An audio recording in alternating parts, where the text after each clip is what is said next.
Dear representatives of the Chilean Embassy in Germany, dear regional and academic authorities, dear professors, and dear colleagues, it is a true honor for us to extend a warm welcome to the annual meeting of the INVECA network of Chilean researchers in Germany, here in Freiberg. INVECA is an international and interdisciplinary network of Chileans at different stages and positions within the German academic and industrial environment. And this institution, the TUBAF, with its remarkable legacy in research and development within the mining and resource sectors, has played a pivotal role in advancing sustainable technologies that shape the future of industry, energy, and society at large. This annual event holds a special significance as it symbolizes the continuity of our work, the strengthening of ties, the creation of new opportunities for collaboration, and the sharing of important information such as research funding opportunities. Red INVECA is an organization for over 10 years has gathered hundreds of researchers and institutions from different disciplines from Chile and Germany, organizing dozens of seminars in topics as varied as migration, renewable energies, and data science. We are very happy to continue meeting to discuss new perspectives of collaboration between Chile and Germany. This year, we gather around the topic of renewable energies, focusing on their production and extraction, their processing, and the social implications this processing brings, particularly in the territories where the extraction occurs. In the energy sector, we find ourselves in an international context marked, on one hand, by global transformation that demands innovative responses, and above all, cooperation, and on the other hand, by persisting inequalities in the relationship between different actors involved in this production process. Let me begin to thank all of you for your presence, particularly the German and Chilean authorities in attendance, those who have traveled from different parts of Germany and other European countries to be here, the representatives of funding and research organizations, and the organizing team from this academic institution led by Patricia. I would especially like to thank the pro-rector of this university who provided us with this wonderful space to meet, share, and discuss. I will also like to thank the institutions supporting us in organizing this event. Your contributions are key to making this meeting possible and to maintaining it as a fruitful space for exchange within our community. It is important to emphasize the relevance of the relationship between Chile and Germany in the scientific and academic spheres. Over the years, we have witnessed how these collaborations have led to significant advance in a wide range of disciplines, from natural and exact science to the humanities, technologies, and social science. This partnership has not only facilitated the exchange of knowledge and technology, but also the development of advanced researchers, which is absolutely important to the sustainable development of Chile. Germany is without a doubt a global leader in research and development. Its university, research centers, and industry are recognized worldwide, and many of us have had the opportunity to be part of these institutions, whether as students, researchers, or collaborators. At the same time, Chile has proven to be a country with great potential in various fields of science, standing out in cutting-edge research such as astronomy, renewable energies, high-tech mining, biotechnology, and environmental science, among others. This meeting is therefore an opportunity to reflect on how we can continue to strengthen this relationship and advance in areas of mutual interest. It is essential to highlight the value of interdisciplinary work. Each of us come from different fields, but it is precisely at the intersection of these disciplines that the most innovative ideas often arise. The major question we face as humanity, climate change, violence, inequalities, or artificial intelligence, cannot be solved from a single perspective or discipline. They require collaborations across different fields of knowledge, complementary approaches, and the creativity that stems, above all, from direct communication. The role of science should be oriented towards the construction of more just and sustainable societies. Science has the power to visualize and bring to light realities, to generate solutions to problems that affect millions of people, to challenge inequalities and injustice, and to pave the way for a more democratic future. This meeting is not only an opportunity to present the results of our research, but also to establish collaborative networks, jointly generate new ideas or critiques, and think about the challenge ahead. I am confident that the discussions that will take place here will be a source of inspiration for all of us. I would like to take this moment to emphasize the importance of supporting newly arrived researchers in Germany. It is our mission as a community to integrate and welcome them in their initial steps, helping them to overcome the first barriers. I encourage you all to actively participate in this meeting, to share critical points and ideas, and to take the full advantage of this space to learn from others and showcase the value of your research. In conclusion, I would like to once again express my gratitude to each of you for being part of this annual meeting of Chilean researchers in Germany. We are convinced that the ideas generated here, the conversations we have, and the connections we create will be fundamental for the growth of our research and for the advancement of science in both Chile and Germany. We wish you the greatest success in your exchange and presentations, and hope this meeting will be an enrichment experience for everyone. Thank you very much.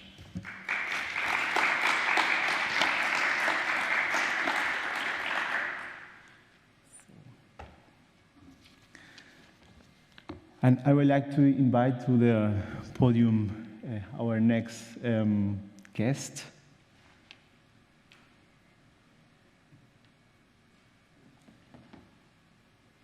Francisco? Huh? Yeah, please.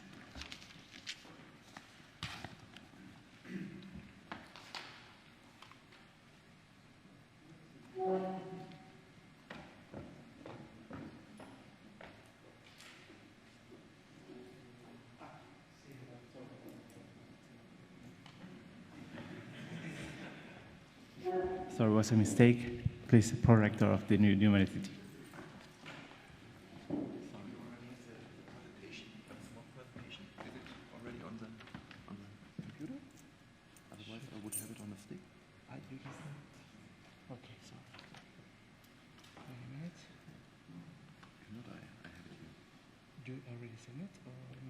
I don't know if my office did not.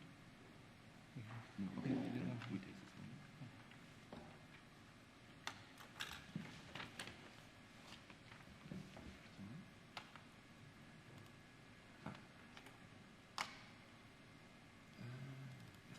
Okay, and you have to put the full screen full screen. Should be working. Here we go.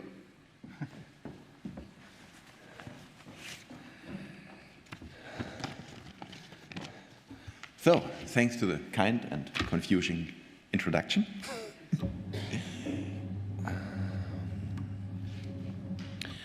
I've brought you some slides of our wonderful university. So on behalf of the Rectorate of the TU Bergakademie Freiberg, I would like to welcome you to Freiberg. We are delighted that you have chosen Freiberg as the venue for this year, the annual conference, and I'm also pleased that with the title Renewable Energy, Sustainability and Social Impact, you are addressing topics that are of particular interest and relevance to our university. I would particularly like to welcome the representatives of the Chilean Embassy, the representatives of the State Chancellery, as well as the representatives of INVECA. And I would especially like to thank all of those who participated in the preparation of the event and made it possible today. TUBAF, as you will experience, is a very international university. At the moment, we are the university with the most international studentship in Germany. So we have about 55% of international students, and no university in Germany has more than that. It's the oldest still existing mining university in the world and the oldest technical university in Germany. So we have a very long tradition, and we have now 259 years experience to be always the modern ones. Nobody. And also, Alexander von Humboldt, probably the most famous graduate of our university, has never been in Chile. Even in his time, students and scientists from our country came to Freiberg, and graduate of our university had an important role in the development of the Chilean raw materials industry. Today, our relations to Chile are of special importance, as Chile is one of the world's leading producers of copper and other important raw materials that are of strategic importance for Germany and Europe, especially under the light of the transformation of our energy systems. The scientific profile of TUBAF is unique in Germany and focuses on the development of innovative and sustainable resources, energy and environmental technologies.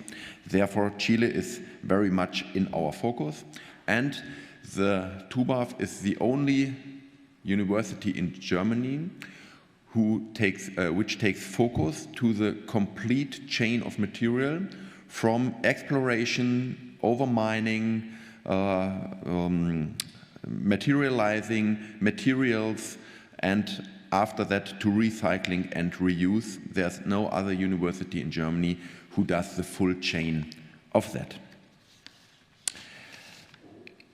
More than 80% of our students are enrolled in degree programs of natural science and engineering, and more than 50% of our students came from abroad.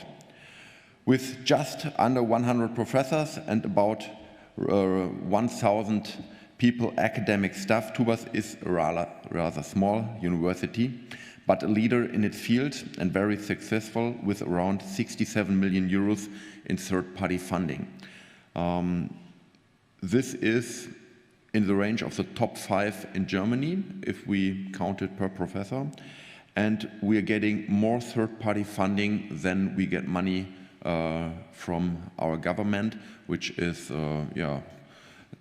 not so often the case for governmental universities.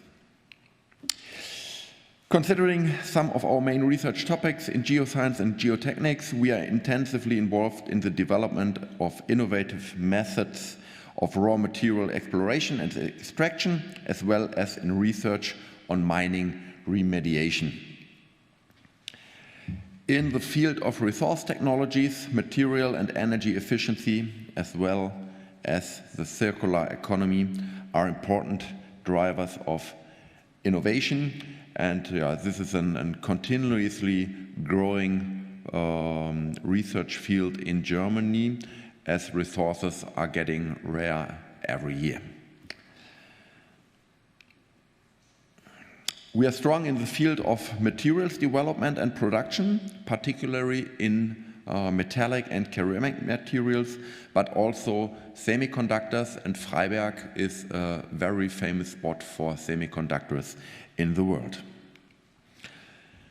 Also, research into robotic and artificial intelligence systems is becoming increasingly important, and you will see later on my slides that we are working with, we call it clusters, and we now make a new cluster for engineering of cyber-physical systems, where artificial intelligence is directly connected to not only robots, also to process technology, to make intelligent decisions on their own. Last but not least, we are also active in the field of economics and social sciences, so that we can pay for all that what we are researching. On the TUBAF's particular strength, it is its interdisciplinary links and cooperation in various scientific topic clusters. For example, in the field of high-temperature process technology, water research, and the circular economy. You can see the different clusters we have established at the moment, and these clusters are working over the borders of faculties together, so that we are very interdisciplinary in these fields. Another strength is the large-scale research equipment and our pilot plants. So we are the only university in Europe that owns an own research mine. And if you like to visit it, you can do that also. This is done by a Verein who makes the tours, the underground tours through our mines. We have also industry-related chemical plants and rolling mills, as well as production facilities for additive manufacturing. Many of the facilities you can see here, only some of them are unique in the world and enable technology development from basic research to application maturity. We are particularly interested in working with Chile on research into the efficient extraction of critical raw materials, sustainable production and renewable energies, research into dealing with water scarcity, mining rehabilitation, hydrogen technologies, and the use of robotic and autonomous systems. We already have numerous collaborations with universities and research institutes in Chile, yet we would be delighted to expand these and cooperate with other Chilean partners as well. There are currently several active research projects being carried out at TUBAF scientists in Chile or with Chilean partners, most of them in the field of geoscience and resource technology. So you can see here what we all do right at the moment. The importance of cooperation with Chile in particular for our university is also reflected in the fact that we run our own guest house in Freiberg for scientists and students from Chile and Latin America. Our Chile house was opened in 2019 and offers 6 modern apartments with a very attractive environment. So if you want to stay in Chile, you have your own apartment here. Just let me know. So, as part of our conference, you can expect a very attractive program over the next 2 days, in which several of our projects will be presented in more detail. I wish you a pleasant stay in Freiberg, as well as an interesting exchange of ideas and good new contacts. With that, many thanks and Glück auf.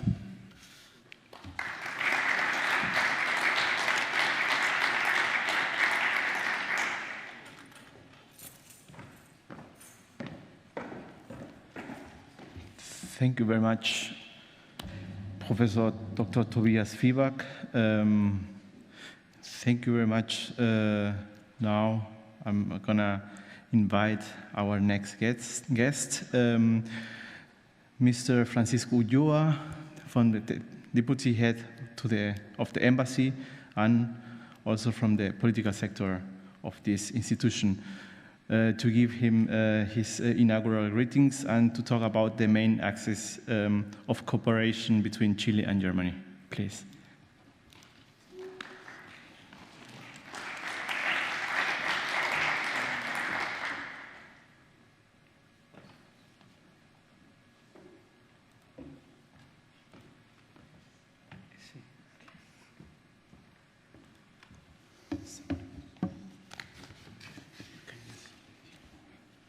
Okay.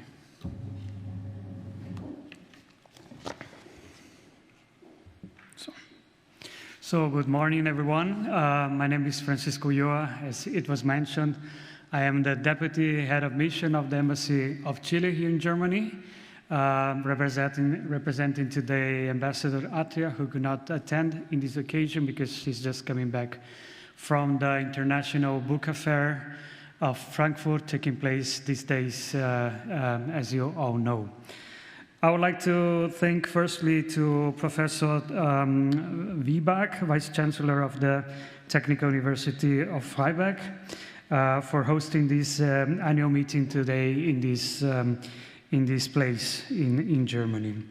Also, I would like to thank the members of INVECA Network Board, in particular Patricia Vivanco, Mauricio Lara, and Carlos Felbol, whom I know that is not here present, but anyhow, our gratitude and greetings to him abroad. Also, I'd like to thank the panelists, scientists, and representatives of the Freiberg University and other scientific institutions present today, and in particular, a los estimados miembros de la Red INVECA, compatriotas nuestros que están acá en Alemania y también en Chile. I would like to give you an overlook of the main fields in which we are working currently at the embassy, but also what is the state of the art of the relationships between Chile and Germany.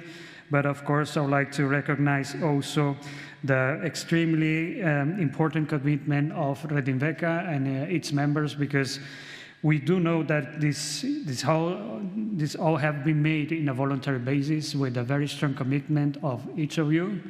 And it's something that is really remarkable also to be mentioned.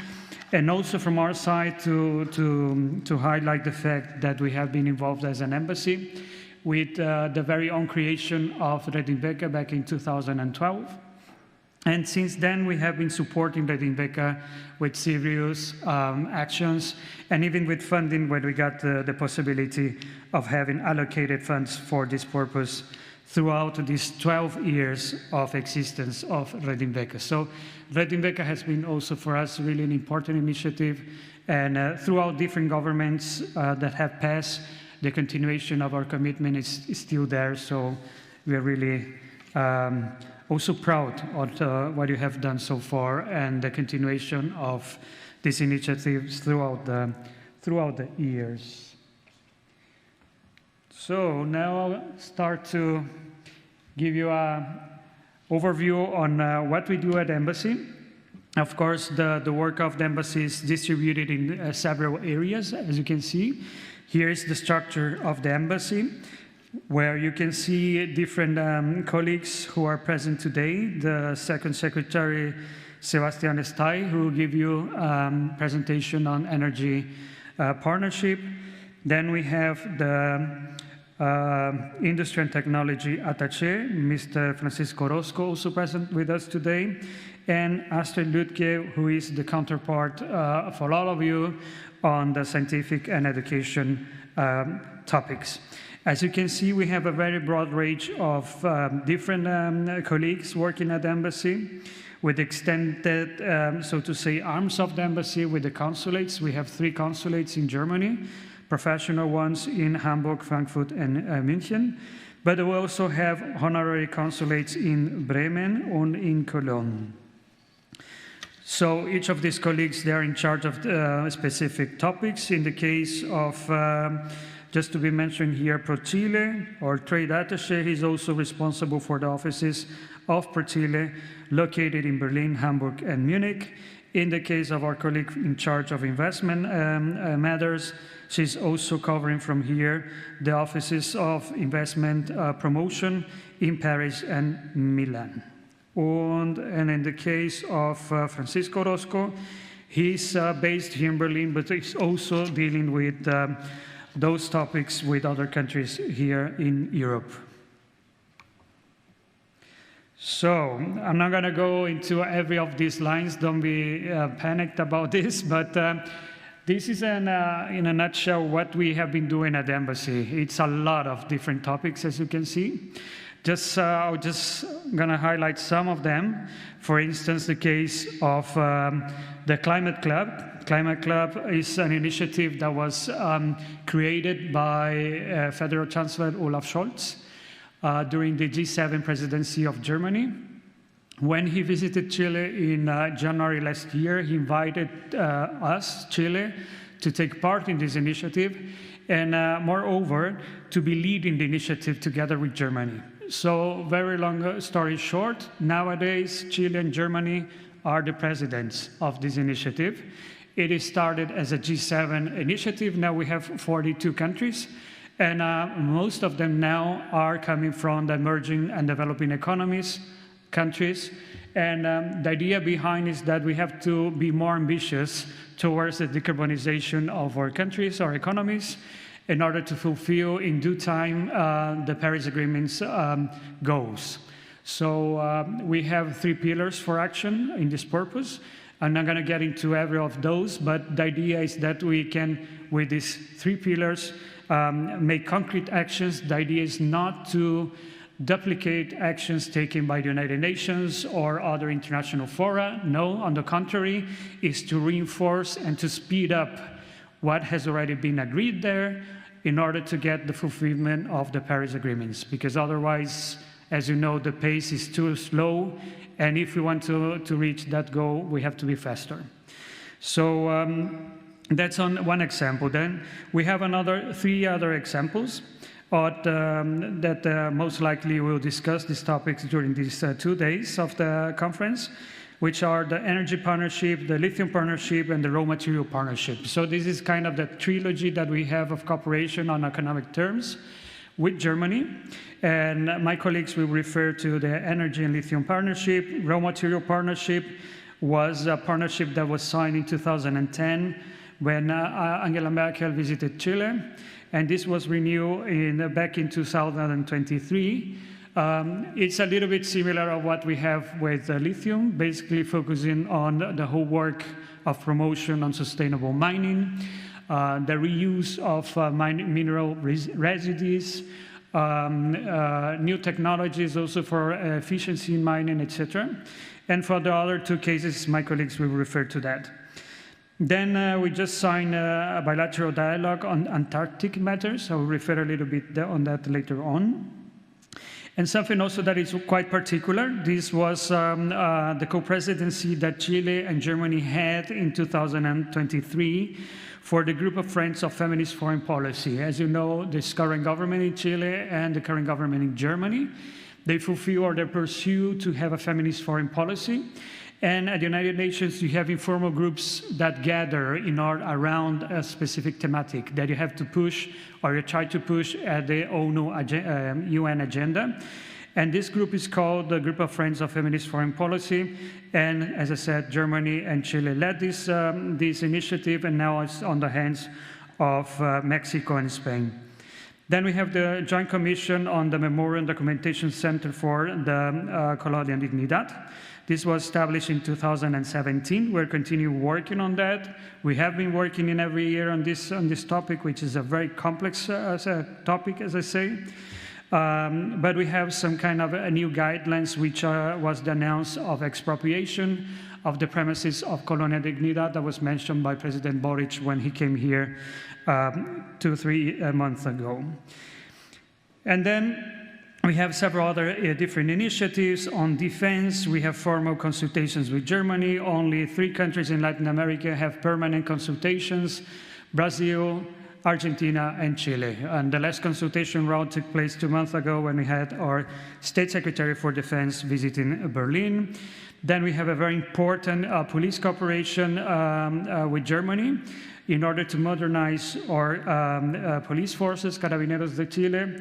And for this reason, we have now a police attaché at the embassy, and it has been really positive what we have reached so far. So it's not only topics about de-escalation of massive demonstrations, but it's also, of course, the introduction of human rights guidelines in the police forces in Chile, promoting of female leadership within the institution, a better consultation or communication with the society, and now we have a focus on criminal organizations, so we can also cooperate more. As it was mentioned before, we have to be more open-minded when it comes to addressing different topics like crime, organized crime, climate change. They don't know boundaries in specific. It's an international topic that we have to address in an international manner. Then we have these other typical initiatives, that's from the trade sector and so on. We have a very strong participation at different fairs, as you can see there. Well, one of the highlights is the Berlinale. We were a focus country back in 2020, and 2027 we will be the focus land for the International Frankfurt Book Fair. Here I'm going to just show you this slide also to represent you the presence of Chileans in Germany. We estimate that there are about 20,000 Chileans living here. This is also very important work for the embassy. You see there the distribution of the consulates, and what is also very important for us is the voting processes that we have to leave. Not only a voting process takes place in abroad, as the Chileans know, but for the ones that have been taking place, like the last plebiscite on constitutional matters, we had about 8,500 voters. So there is a lot of work here on the logistics for make this sure and to get the results as quick as possible. Here's just an example of the Chilean institutions in Germany, German institutions in Chile. You can see there the Chamber of Commerce in Santiago, German schools and so on. But on the other hand, we have also the Association of Chilean Residents here in Germany. There are several ones with different focus on the formal XII community, but also the young generations, and the cultural also related initiatives like Chilean Conexión. This is a network of Chilean artists living in Germany. And this is a small remembrance also of the Chilean presence in Germany, which is the Casa Chile, Chile House in Hamburg. And this house is connected with Chile, was constructed with the fortune that the previous owner of the house gathered in Chile with the saltpeter industry. And this is a UNESCO World Heritage. And last year we had several initiatives from the embassy celebrating the 100 years of the construction of this building. It's a very beautiful building. It's a landmark for Hamburg. I really recommend you to visit this place. And if you go around, you will see remembrances of Chile. There is a very big weapon of national weapon of Chile in one of the doors, and you can see condors around the building and so on. So it's really a beautiful experience. Also inside this building is the Cervantes Institute, so it's free for access. You can go to the Cervantes and read a book inside this house. So getting now a little bit more into the area that is gathering all of us today here. This is a list of all the institutions related with research and education between Chile and Germany. As you can see, it's a lot of we have been doing together in the last years. We have this Atamostec, for instance, in the northern part of Chile, in Antofagasta, where ESC Konstanz is also working in developing new technologies for solar panels, for instance. Heidelberg University has its own representation office in Chile. And also something in particular that you can see on the picture, we have a joint Antarctic base in the Antarctic Peninsula. This is the Gars O'Higgins base. The red houses that you can see there are the Chilean, part of the Chilean base. And on the back, maybe you cannot see clearly, there is one big antenna, 9 meters diameter, and that's the German base. But basically, both bases they are linked together, and the German base cannot work and survive without the support of the Chilean base. So this is an example of also what we have been doing when it comes to the Antarctic research. But then you have the other initiatives. ESO, for instance, it's a European consortium with its base here in Garching, next to München. But also you have a very strong presence of ESO in Chile. And also, on the other hand, several Chilean researchers here in Garching, in München. I was really surprised. There are about 239 researchers of Chile inside ESO. That was something that was discussed many years ago, like we have so many observatories, what about the access of Chilean scientifics to these observatories based in Chile? There was an agreement to devote a certain amount of hours for the observations only for Chileans, and it turned out that you have got some results, all of this. So we have 239 Chilean researchers inside ESO. And here in Garching, you have about 40 people who are permanently working here in Garching. So it's really something that we're proud of. Getting back a little bit more, getting deeper a little bit more on the cooperation between Chile and Chilean and German universities, you can see the figures there. It's a very beloved place for Chileans to study or to do scientific papers together. There are several cooperations, formal cooperations between Chilean and German universities, and it was mentioned before, all of you have here at TU Bergakademie Freiberg together with Chile, so I'll not get into that. Something that is really remarkable is that this Chile-Germany foreign academic forum was created last year, and the next meeting will take place next year here in Berlin. So I strongly recommend you to visit the website. There is a website for this upcoming meeting, and there you have all the links of the universities involved in this initiative. You have there Universidad de Concepción, Católica Universidad de Chile, Universidad de Chile, XIT, University of Hamburg, TU Berlin, and Heidelberg University.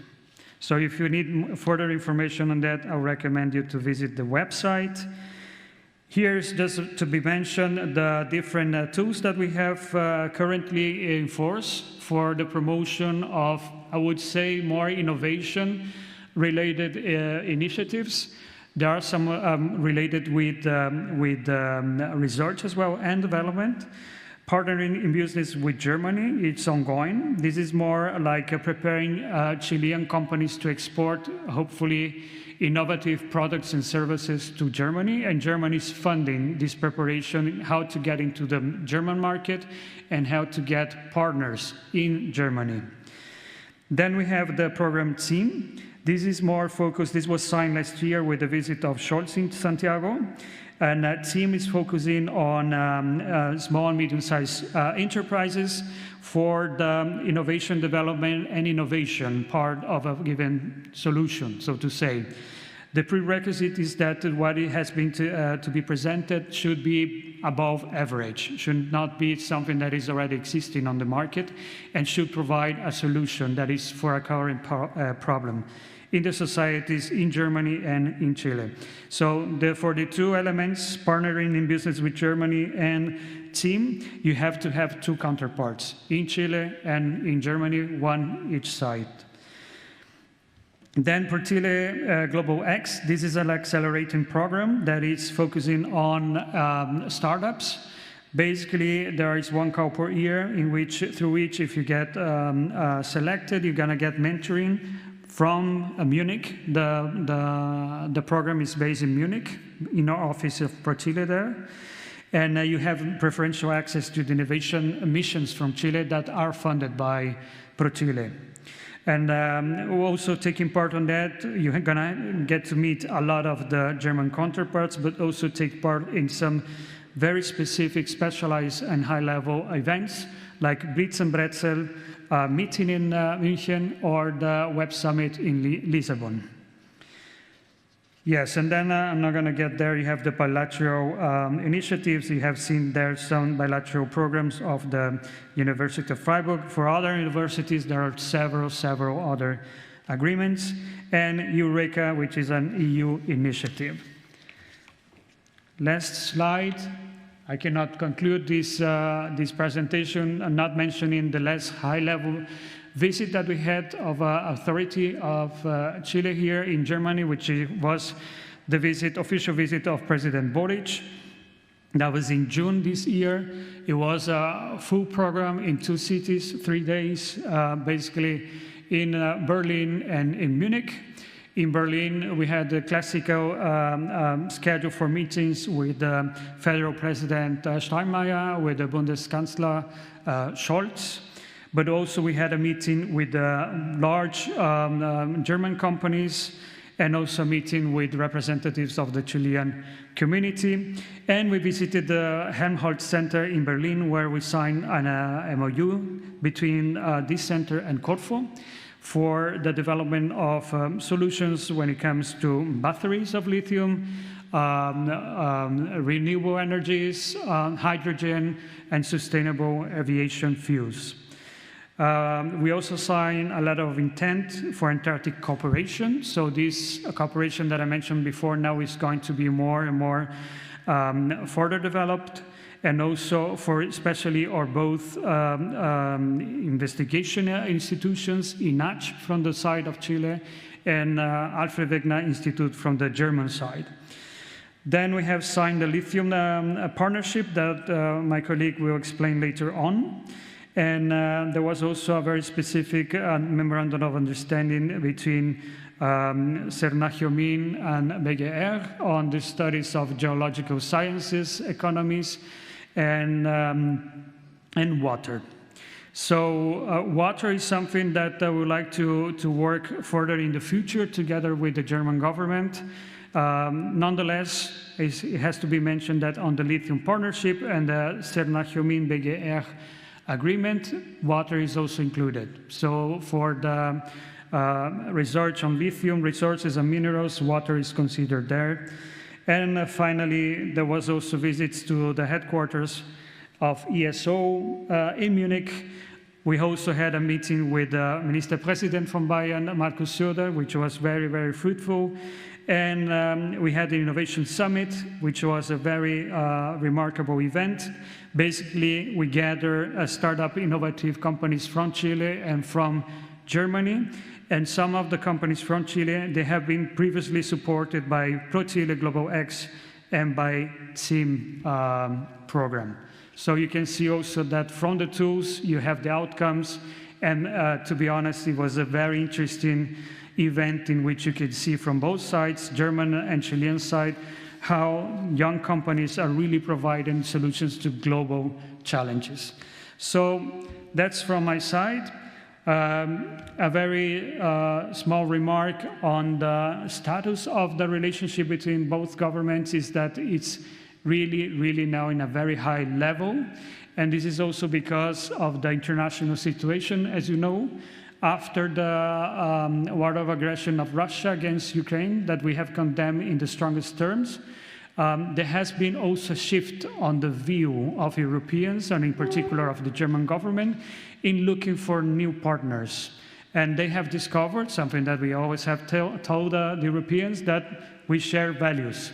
We share common understanding of what is human rights, what is the role of women in society, what is democracy, what is the relevance of pluralistic associations of people, freedom of expression, and so on. So since then, we have been working more and more together on these different areas that we have seen. The good thing is that, as I said, we share these values. We don't have to struggle in different topics. What do you understand for human rights and what we understand as for human rights? Now, in the case of Chile and Germany, is something that is common. We can discuss about how much you foster here and there, how much you protect here and there, but the baseline is the same. And we believe this is the reason also why we have a very good understanding of what is the future, what the future has to be looking like, and that is sustainable. And that's why for all of these agreements and all of these initiatives that we have seen, sustainability is something that is really in common for all of this. So thank you very much from my side. Sorry for passing over a couple of minutes, but then I give the floor to my colleague, Sebastian XII. Thank you.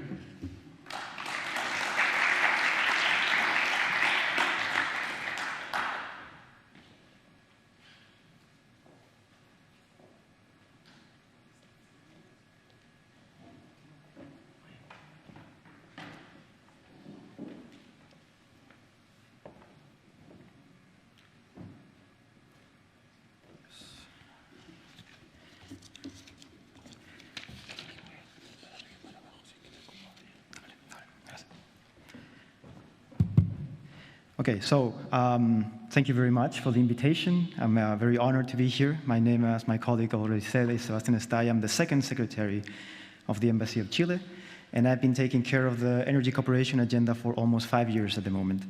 So picking up a little bit on the idea that my colleague just mentioned about the trilogy of cooperation that we have with Germany, now I would like to talk to you about the energy partnership that we have. In short, what is the energy partnership? It's not other thing than an intergovernmental platform of high-level discussion and action on energy matters that fundamentally works in 4 lines of work, which is the high-level discussion between the Ministry of Energy of Chile and the Ministry of Economy of Germany, exchange of best practices for energy transition, the promotion also of the green energy companies of both countries, and also the energy security of both countries. In practice, as you can see here, there is 4 working groups, so all the discussion of this energy partnership takes place in these 4 working groups, which is, in short, innovation, decarbonization, green hydrogen, and climate neutrality.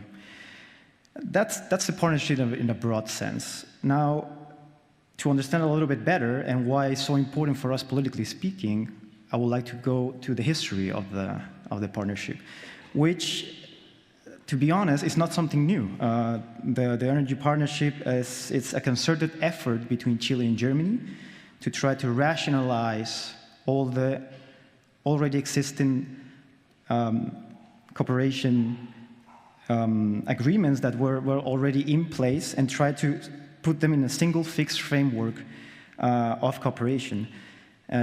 And this is how they managed to agree on a text that was signed then in 2019 by the Federal Minister of Economic Affairs of Germany, Peter Altmaier, on that time, and also the Chilean Minister of Energy, Susana Jimenez. Having said this, the first version of the energy partnership had 2 working groups, which you can see here, the coal phase out and renewable phase in, and carbon neutral innovations.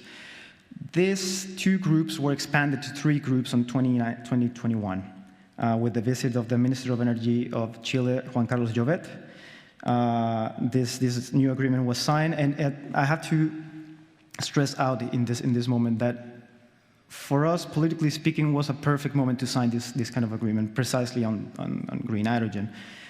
On one side, Germany had just published their own national hydrogen strategy on the end of 2020. Also, with that, they announced subsidies for a green hydrogen project in Chile. And at the same time, we were also about to publish our own green hydrogen strategy, so the political timing was just right. Finally, in 2023, with the visit of Minister Diego Pardo to Berlin, to the BETD, the Transition Dialogue of Berlin, we expanded once again the working groups with the 4th working group, the climate neutrality, that has been extremely active this year, I have to say. And also, at the same time, Germany announced a new subsidy was granted to an hydrogen-based project in Chile called Power to Medme. This shows again, of course, the strategic partnership that we have between the two countries. The work of these groups is, of course, permanent and mostly happening at this moment in the daily life through technical teams of both countries. So, it's easier for us to understand a little bit more of the partnership when we see the structure of it. So, as you can see here, the main decision body of the partnership is the steering committee that, in theory, must be held once a year and must be co-chaired by the energy ministers of both countries. This body is extremely important because not only reviews the work done already on last year, on the previous year, corroborates the chairs of the 4 working groups that we have, and at the same time approves the lines of work of each group. The secretariat, as you can see here to the right, is held by the German Agency of International Cooperation, the XII, who coordinates meetings and events of the year. And of course, well, the 4 working groups that I already mentioned. I just want to point about this cooperation agreement that we have here right under the Green Hydrogen Group. That is called the Renewable Hydrogen Chile, that is a German and European initiative. And since implementation in 2023, has helped the Green Hydrogen Group to perform way better since that moment.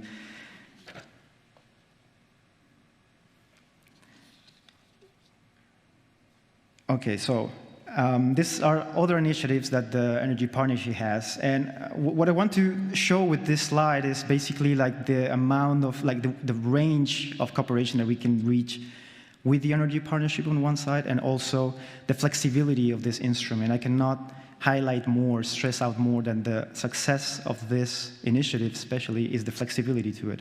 So as you can see, we have study tours, we have a promotion and financing studies, we have seminars, side events and support for events. So whatever we can think or new ideas that both parties can have, we can try to implement them through this Energy Partnership.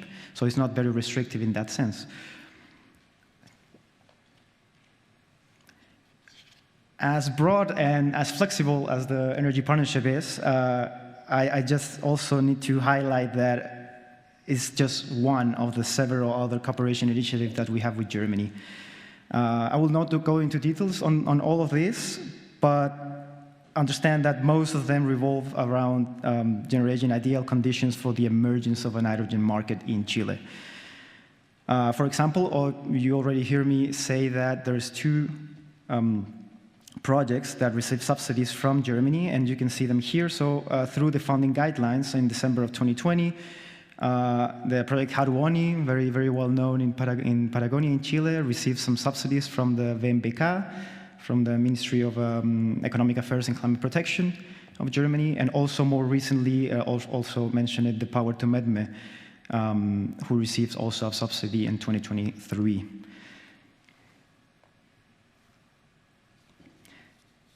Okay, topic hydrogen, very important, of course.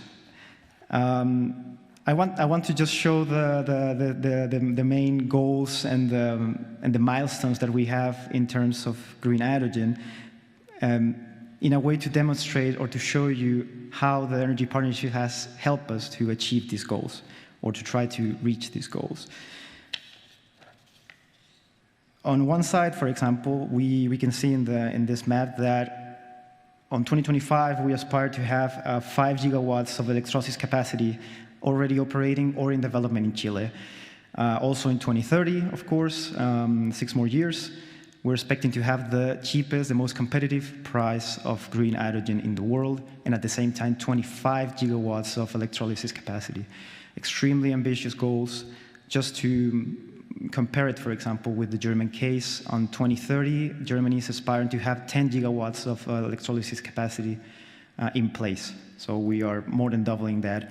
That's our aspiration. And of course, the Energy Partnership has helped us concretely through, for example, generating studies about the opportunities of green hydrogen in Chile, the feasibility of many projects, through supporting German companies to enter the Chilean market and connect with off-takers and partners.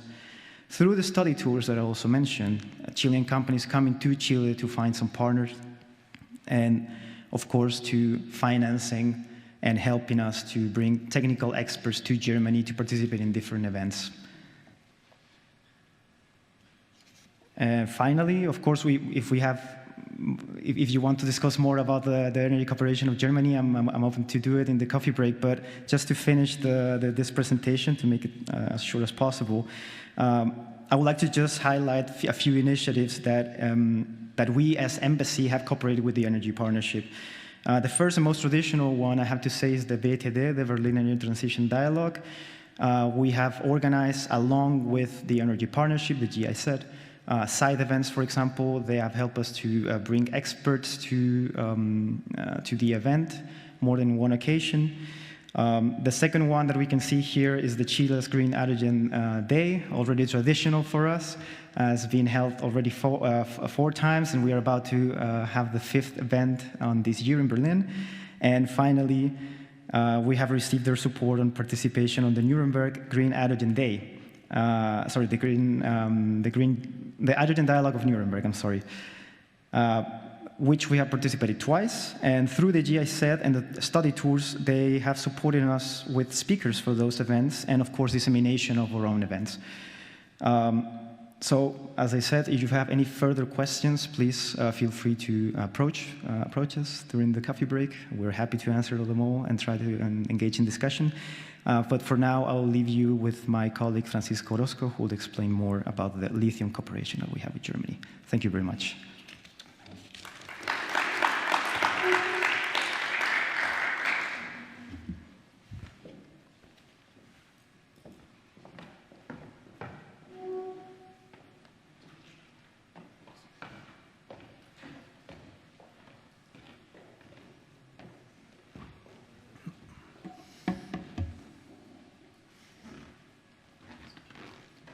¿Sí? ¿Esta es la presentación? ¿Lo están viendo acá? Sí, gracias. Perfecto.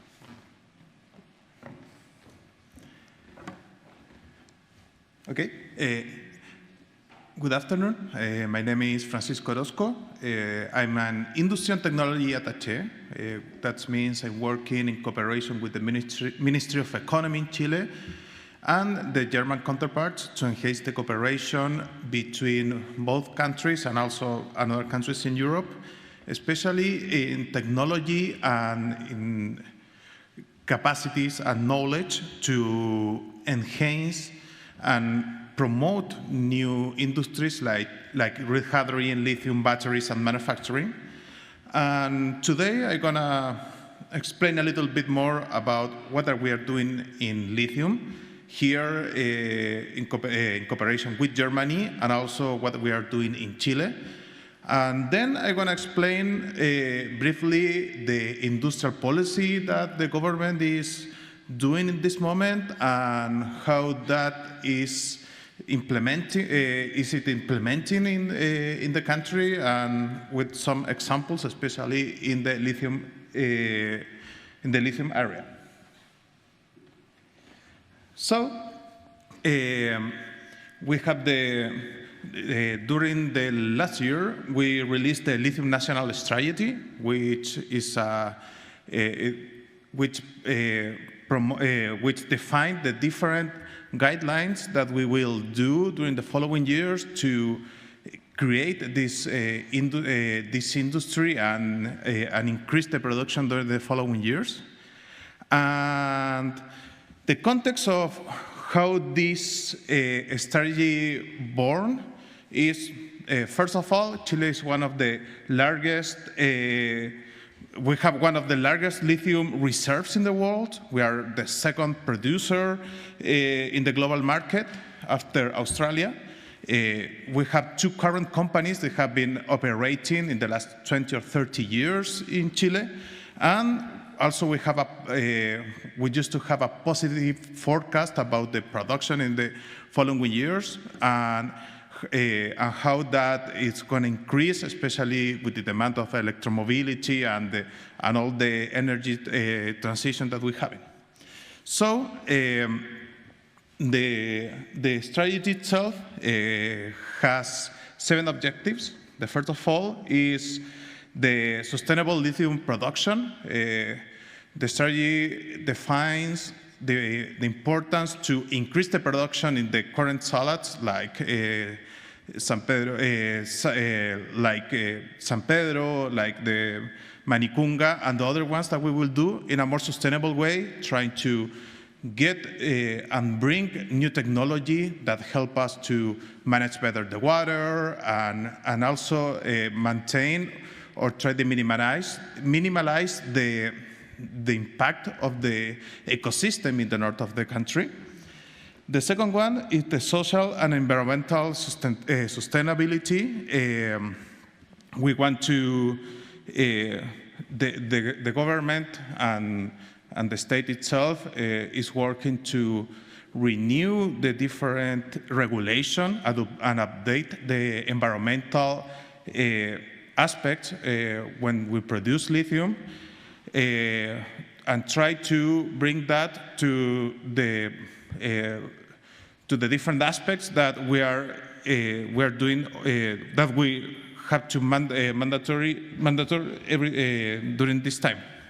The third one, technological and supply chain development. We used to extract lithium, but we want also be part of the value chain of the production of batteries. We know that we can't produce batteries in the country because we don't have the industrial capacities, but at least be part of the first part of the value chain, because that brings also more economical growth and more industrial capacities for the future in the country. The fourth one, the objective number 4, Chile's participation in lithium revenue stream. That means we want to be, the state wants to be part of the industry in the different part of the value chain, and that is reflecting the different actions and milestones that was defined in the strategy itself. Fiscal sustainability is something related to the public budget, and they incorporate new rules to include the variation of the lithium price. Diversification of industry players. In Chile now we have only 2 main companies that are producing lithium, XII and Albemarle, and we want to bring new players, especially we know the importance of lithium as a raw material, and the importance also to bring different international companies and players to have a balance, a geopolitical balance in the access to lithium. And finally, the contribution to economic diversification and growth potential is not only extract lithium, also trying to produce a little bit and try to create industries among the exploitation and all the mining activities, but also in the next steps of the value chain. The lines of actions, and I'm going to explain this very briefly, but also, there's different actions that the strategy defined to basically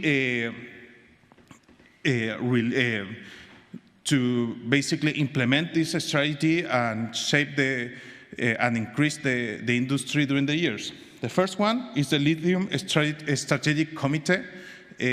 We understood the importance of lithium, and it's not only impact in the mining sector. So the government create a committee, an interministerial committee with different representatives, and is allocated in Corfo. Corfo is the economical development agency in Chile, and they currently meeting to establish and define the different actions, especially when in the moment that we are now, we are developing the new salt flats.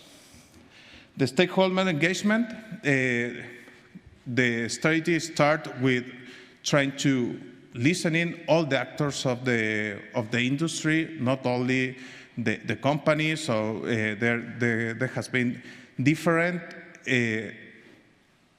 dialogues with the communities, but also with the academy and other key players that they have a role there.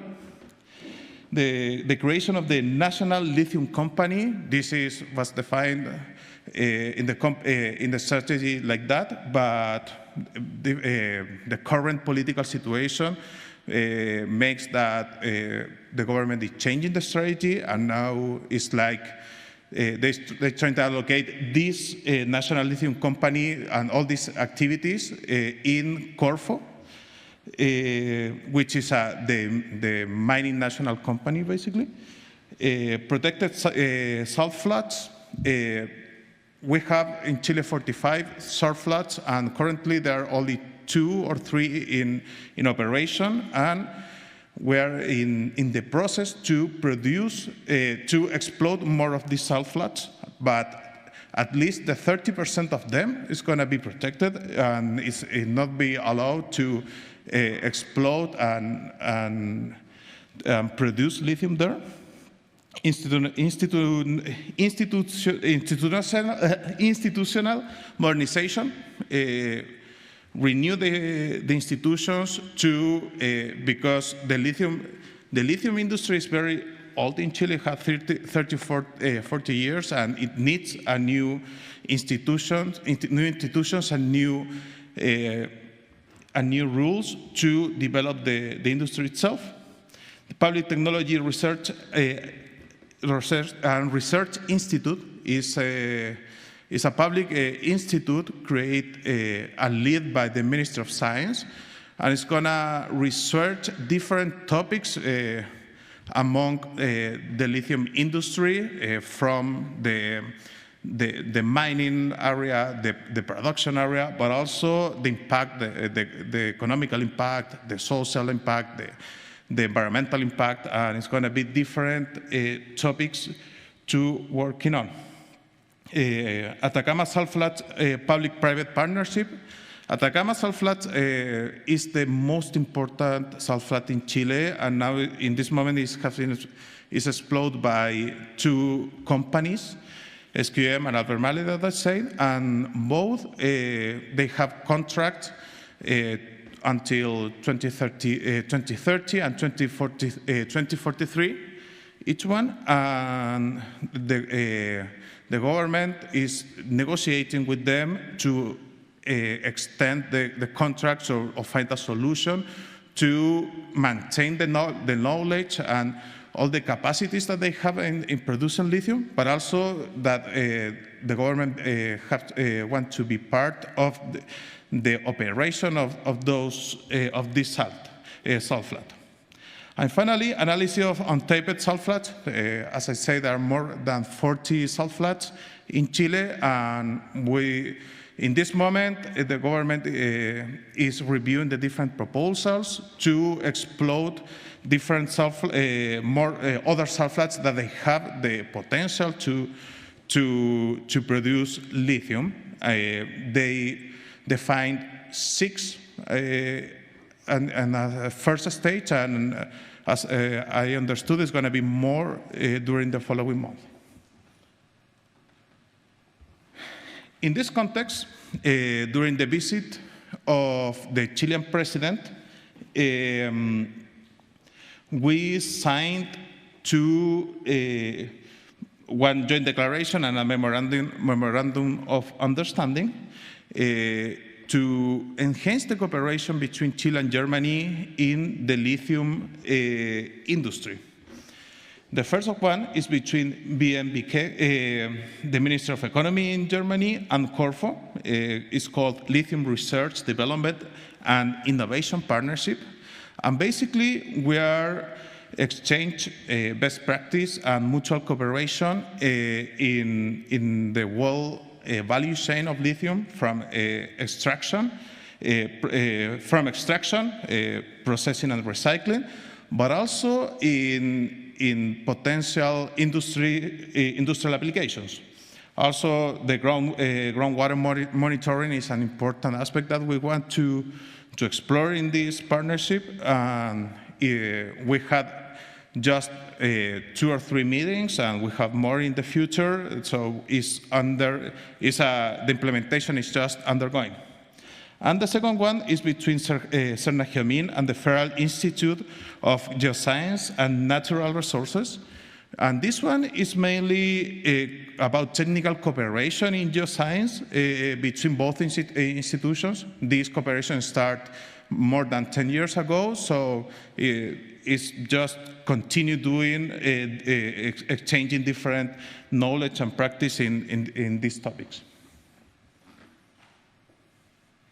So now I'm going to talk a little bit about the industrial policies in Chile, which is called Sustainable Productive Development Model. This one was designed at the beginning of the government. And this model starts with a diagnostic. This diagnostic is, we know, all of us, about the different challenges that we have in the environmental side, the economic in Chile, the productivity, and we have a growth stagnation, and also the social problems that we have, especially about inequality and the low social cohesion. So in that sense, industrial policies and try to promote a new economic model in Chile is essential to try to overcome these challenges and try to do it all at the same time. This model it has 5 key pillars, and now it's called Programa Desarrollo Productivo Sostenible, which is a new design of different topics, different areas of the public institutions and tools, and try to align them in a common goals. For example, there is a new budget design. This budget design, the budget of different ministries are aligned in 3 main challenges, and all the funding and programs, or many of them that they have, they respond to these challenges and try to solve this kind of problems. The second one, the creation of an institutional framework. I'm going to explain this in the next slide, but it's mainly about work in an interministerial way. Those are very complex problems, and we need different ways to do decisions and work together in them. The third one, availability of new funding systems. This is mainly trying to create a new development bank. In Chile, it's going to be an agency, and it's called INVECA. And INVECA in this moment is in the Congress, is in this discussion, but it's want to support in different stages of the innovation with funding that helps to these innovations and new solutions to bring and be in the market. Development of productive sectors.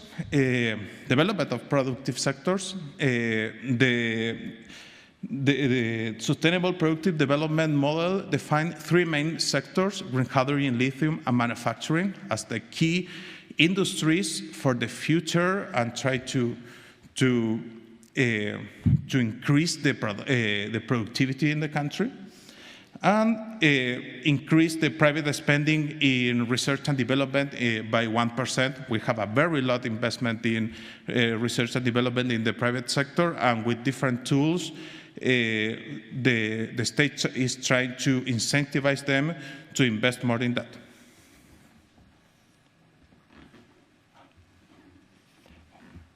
Yeah, I'm going to be fast because we don't have too much time, but the institutional framework for sustainable productive development is like there are 3 main actions. The first one is the government create the ministerial committee for this purpose, which has all these ministries and is led by the Ministry of Economy. But that is want to create the National Council of Future and Development, which is going to be create a strategy, a long-term strategy to maintain the productivity and enhance the different industries in the country. And for that reason, it start with this committee, but it want to be at the end like this kind of council that advise to the president and the authorities in the long-term policies for that purpose.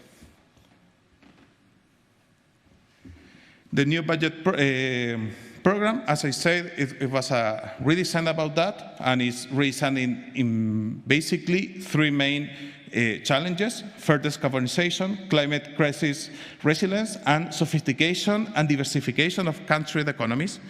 I'm not going to go further in this, but it's mainly there are different industries and topics defined with these three main topics, and the budget of different ministries like Ministry of Mining, Science, Corfo, Ministry of Economy. They have different programs and different activities related to these three challenges. And I'm going to be fast in that, but it's some numbers of the program spending in 2023, more than 2,000 beneficiaries, public and private, 435 business, 70% of them are small and medium enterprises, 30 universities. They have been working in different programs and get some funding about this new budget. This is also another numbers. You will have the slides later if you want to review. And this is the final one. I'm not going to go in detail with this, but I want to portray how this design is working in this moment. For example, in the case of the lithium, we have the different milestones of the lithium national strategy. So the different ministries are involved in them with different activities, and they have different instruments that works in the different in these goals, strategic goals defined at the beginning. Also, as two key initiatives, the Public Technology Research Institute for Lithium and Salt Floods is something that I mentioned at the beginning. It's going to be launched at the beginning of the next year, and it's going to involve different, I guess, 5 or 6 topics at the beginning, and it's going to get more during the future. And the Anillos Temáticos de Litio Salares is a network of researchers, national and international researchers working in common projects on lithium. So that's it. Thank you so much for your time. And if you have any questions, when I be here in the coffee break.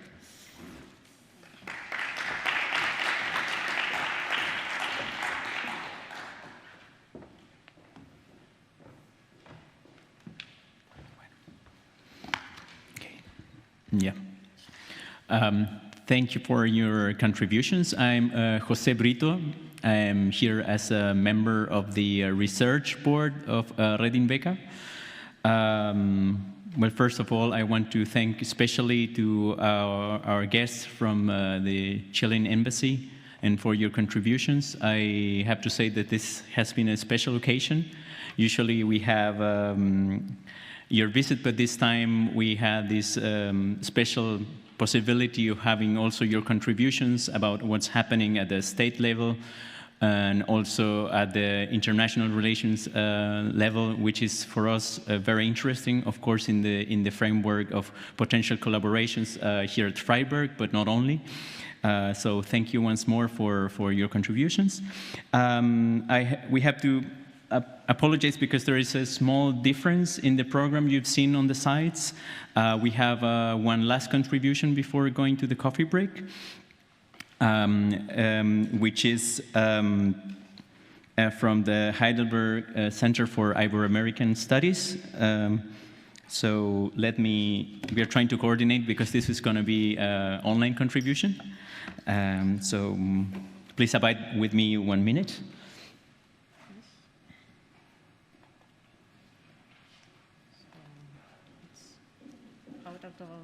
Fertig?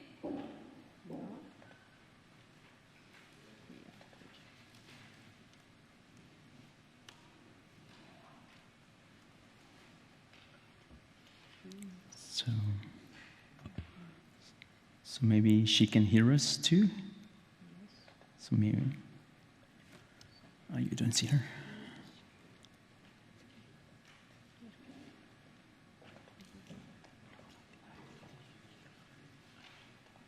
Okay, so I don't know if you can hear me, Frau Berti.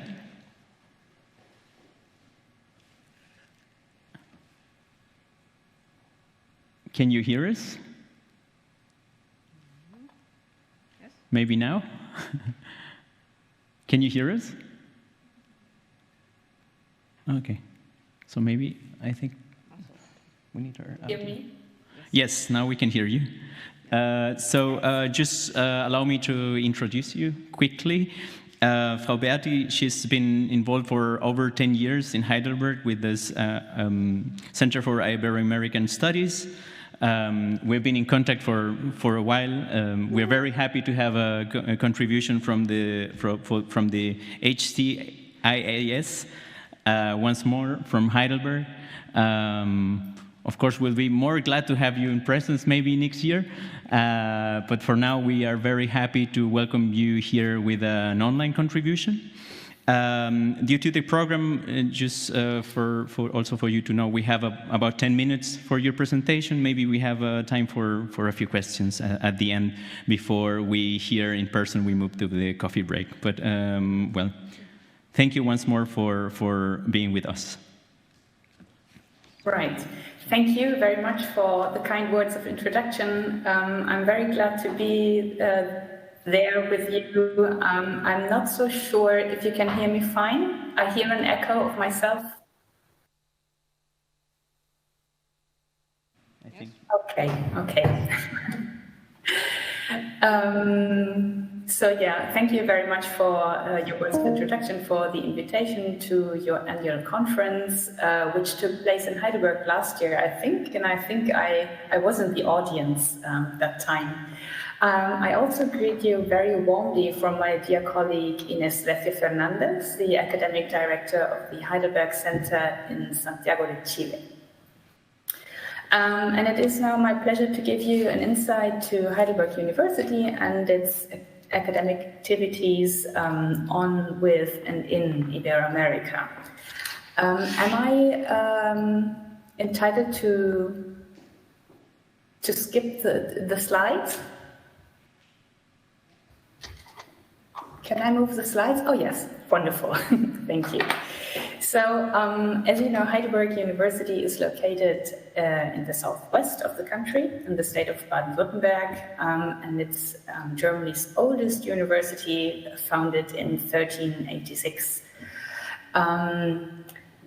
It's got 13 faculties, among them 2 faculties of medicine, and a recently founded faculty of engineering, which focuses on bioengineering. Apart from the faculties, Heidelberg University has 22 central research institutions that focus on interdisciplinary research, such as the Center for Advanced Materials, the Center for the Environment, or the Center for Ibero-American Studies, which I am representing today. Heidelberg University has been successful in all funding lines of the Excellence Initiative and now the Excellence Strategy, and it understands itself as a comprehensive research university marked by a broad range of disciplines and exciting cross-disciplinary research. Research at Heidelberg is organized in 4 interactive fields of focus. The field is Focus 1 on molecular foundations of life, health and disease. The field of Focus 2 on patterns and structures and mathematics, data and the material world. The field of Focus 3 on globalization. I'm sorry, I'm having a current technical problem, which I'm hoping to solve very quickly. Sorry about that.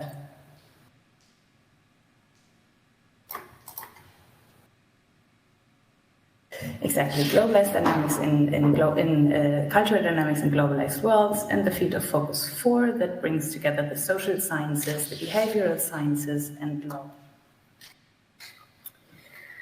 Heidelberg University, as you may know, because some of you might have studied or done a PhD or further research in Heidelberg, is situated in a thriving research environment.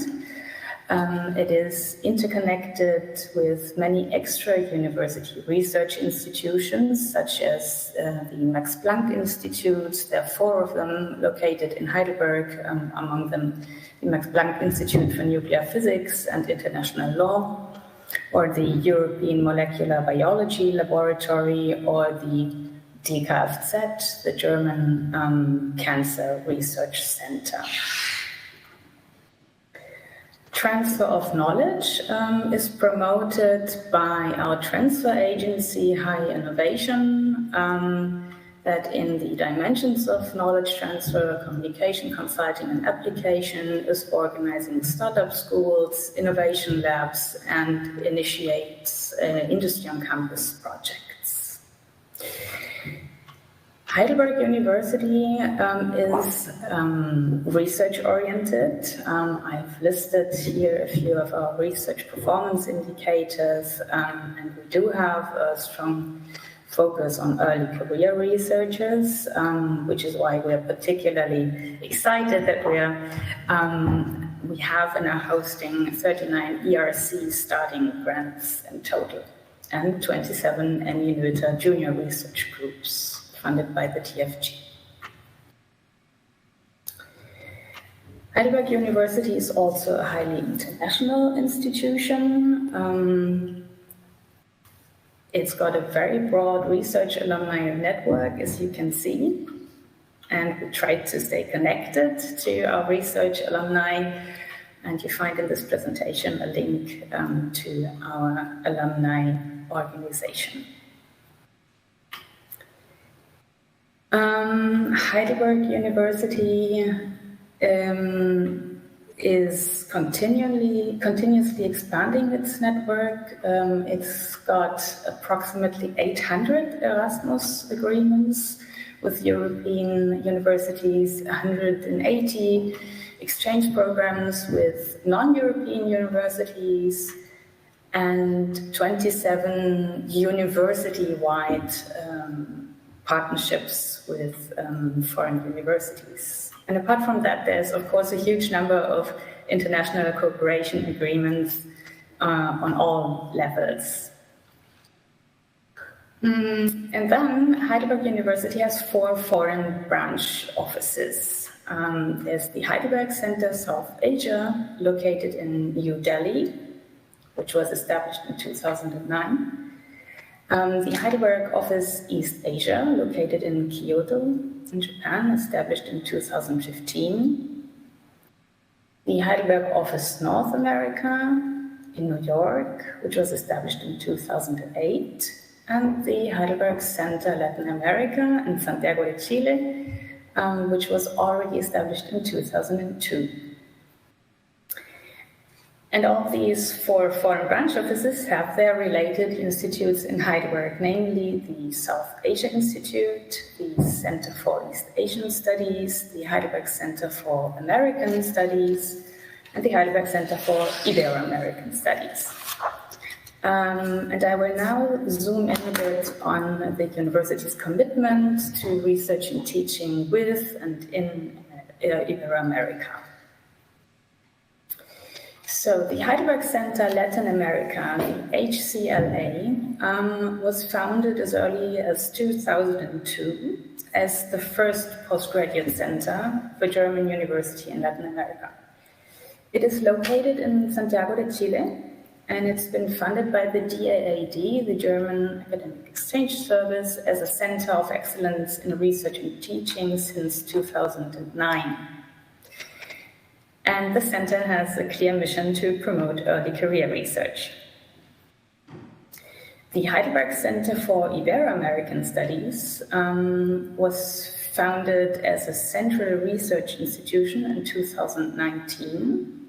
It's located in Heidelberg, and its goal is to further strengthen the area studies at Heidelberg, to complement the foci on South Asia, on East Asia, and North America, with interdisciplinary Ibero-American studies in all fields of academic activity. We at the ICS integrate scholars of all levels of academic qualification. We orient our activities not so much on disciplines, but rather on topics, bringing together perspectives from the social sciences, the humanities, and the environmental studies. We establish links to the university's main fields of research, to the faculties, the institutes, and other central research institutions, as well as to universities in Ibero-America. And most of all, the ICS was designed as the counterpart, structural counterpart to the Heidelberg Center Latin America in Santiago de Chile. So, the Heidelberg Center in Santiago, as offshore campus of Heidelberg University, offers a variety of study programs at the master's level and also diplomas. For example, a master's program on governance of risks and resources, or on international law, or the diplomado in public communication. These programs are being organized together with Heidelberg University institutes and partners of the Pontificia Universidad Católica de Chile and the Universidad de Chile. And the HCLA is the gateway for Latin American and especially Chilean graduates in early career research to come to Heidelberg. The center in Santiago offers services for Heidelberg University institutes, especially with regard to starting collaborations with Chilean partners in research and in teaching. And the HCLA aims to be an academic hub for the area studies. So we at the ICS try to bring new perspectives and topics to the HCLA. And the HCLA offers us a platform for bringing our programs and projects to Latin America, especially to Chile, and interact there with our regional partners. A very relevant area of academic activity at the center in Santiago is that of continuing education. The lifelong learning area at the HCLA, which is called ABEL, Arbeitsbereich für lebenslanges Lernen, is currently funded by the DAAD. And through it, the center offers a broad offer of courses to acquire specific topic-related knowledge or transversal skills. And to organize this study offer, the center collaborates with a range of Heidelberg University institutes and institutions such as the Transfer Agency High Innovation, but also with universities and organizations in Chile. The Center in Santiago organizes not only study programs, but also research events such as conferences, workshops, summer schools with Heidelberg University institutes and mostly Chilean partners. In research fields with particular potential for joint collaboration present at the HCLA are astronomy or astrophysics, precision and participative medicine, molecular systems engineering, and also climate governance, public communication, and social sustainability. And these last mentioned fields are significantly strengthened through the HCIS. The Heidelberg Center for Ibero-American Studies is oriented toward a macro region.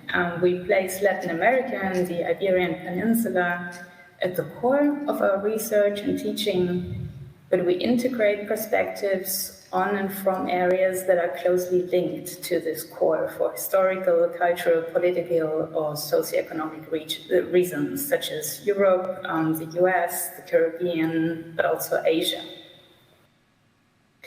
The ICS offers a master's program taught in English and Spanish that sets a thematic focus on the social dimensions of communication. And we organize a structured doctoral program in interdisciplinary Ibero-American studies. The ICS research is organized under the framing topic of spaces and dynamics in Ibero-America. And our three main comprehensive research areas focus on transformations in social cohesion, on globalization and mobility of heritage, and social and cultural communication.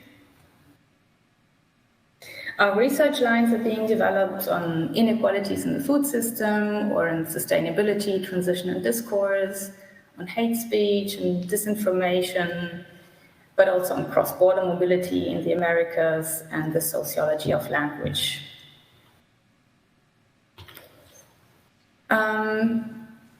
The Heidelberg Center Latin America and the Heidelberg Center for Ibero-American Studies pursue the activities in research and teaching and transfer of knowledge, not alone, but with many international partners.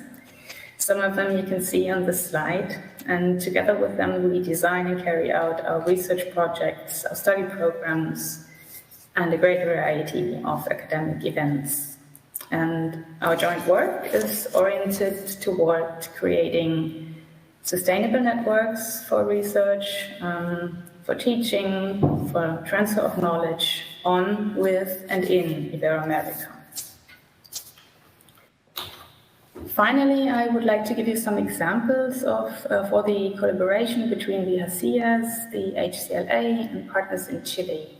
In study and teaching, we've organized 2 virtual academic collaboration courses together with the University of Chile, the Católica, and the University of Salamanca. We are offering a diplomado in Comunicación Pública together with the University of Chile. We've organized and carried out research projects on polycentric climate governance or on discourse and cognition together with the Pontificia Universidad Católica de Valparaíso. We try to organize one summer school or workshop, especially for advanced master students and doctoral candidates per year. For example, coming up in November is a summer school on energy spaces and transitions. And we also try to bring Chilean colleagues to pursue research with us on site in Heidelberg through the HCLA's Gateway, which I've mentioned before. So to conclude, the bridge structure of the HCLA in Santiago and the HCS in Heidelberg contributes to our university's academic dialogue with the region, especially with Chile. And we are excited to create a joint space for study and research in which scholars of all levels of academic qualification may interact, may thrive and grow in the future. Thank you very much.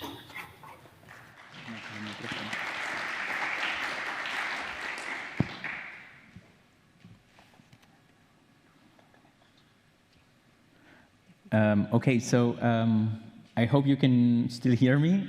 We want to thank you for your presentation. As Red INVECA, we are very happy to continue this cooperation also with the Heidelberg Center in Latin America. We have even hosted some of our events there in Santiago. We are happy to stay in cooperation with you, also directly here in Heidelberg for the people who are in Germany. Maybe we have time for one question from the audience. If there's any particular question you'd like to ask that we could. If not, maybe on my side, because, well, we are gathering here in person, we have several researchers from different fields. Maybe you have a message or a particular invitation that you want to share with the audience here? Sure. First of all, thank you very much for considering us for your events. Also in the future, I'm sure we are happy to contribute what we can contribute. In general, the HCLA in Santiago de Chile and also the HACIAS in Heidelberg University, they're very open to scholars from all fields of research. I especially would like to encourage academically young scholars, early career research, to reach out to us if you have any questions about how to start collaborating with Heidelberg University, either when you're still in Chile or when you're already here in Germany. Whatever your plans for your academic career might be, just reach out to either my colleague Inés Recio at the HCLA in Santiago or to myself. We are happy to have you consult us and to know more about your ideas and plans. Okay, thank you for that invitation. I think we are a bit behind schedule, so with this we want to thank you once more. And with this, I proceed to invite all of our attendees to come a bit to the front because we are going to take an official picture. Thank you very much. If you stay online because you will get a... In the picture. Yeah, maybe we can get you the picture. Thank you then. So, sorry? So I invite you to come to the front because we're going to take the official picture. So maybe we can... It seems you didn't hear me, but these were the closing words of this session. Now we will proceed to take the official picture. Thank you very much. Okay, yeah, thank you so much for having me. Have a good rest of the event. Thank you. Bye-bye.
You are currently the only person in this conference.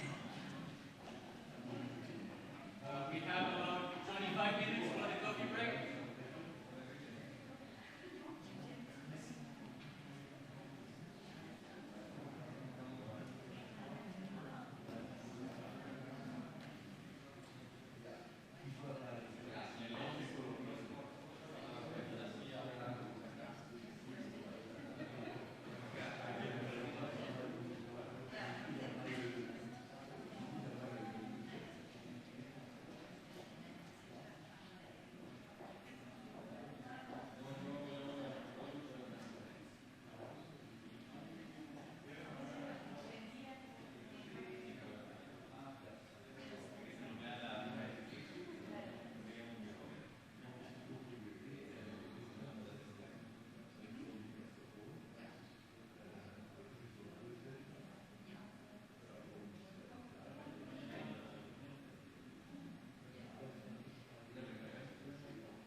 Sí, él recibe en Rathkeller.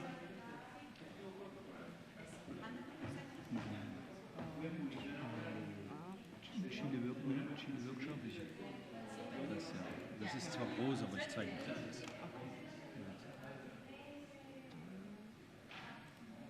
Darf mal kopieren? Ja, ja, klar. Okay. En Rathkeller. ¿Así se llama la cuestión?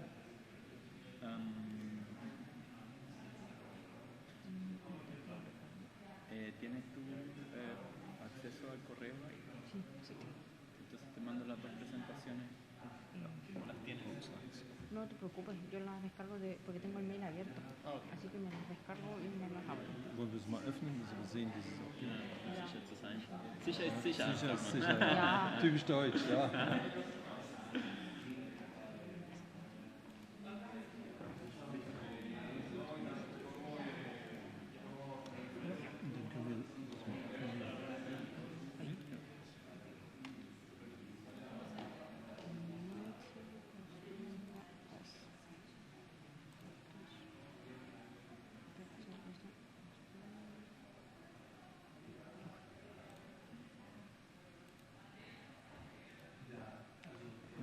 So, von vorne, oder? Ja, von vorne. Okay. Kann man einfach mal gucken. Das wäre hier, ne? Ah, ne, hier. Ja, genau. Aber ich muss das umstellen. Ach so, Geht auch. Geht auch, ja. Gut, super. Ja, okay. Ich habe den Präsentator. Ich bringe das auch. Ja, ja, wenn die Folien schon mal da sind, das ist ja schon bewertet. Die einzige Botschaft meinerseits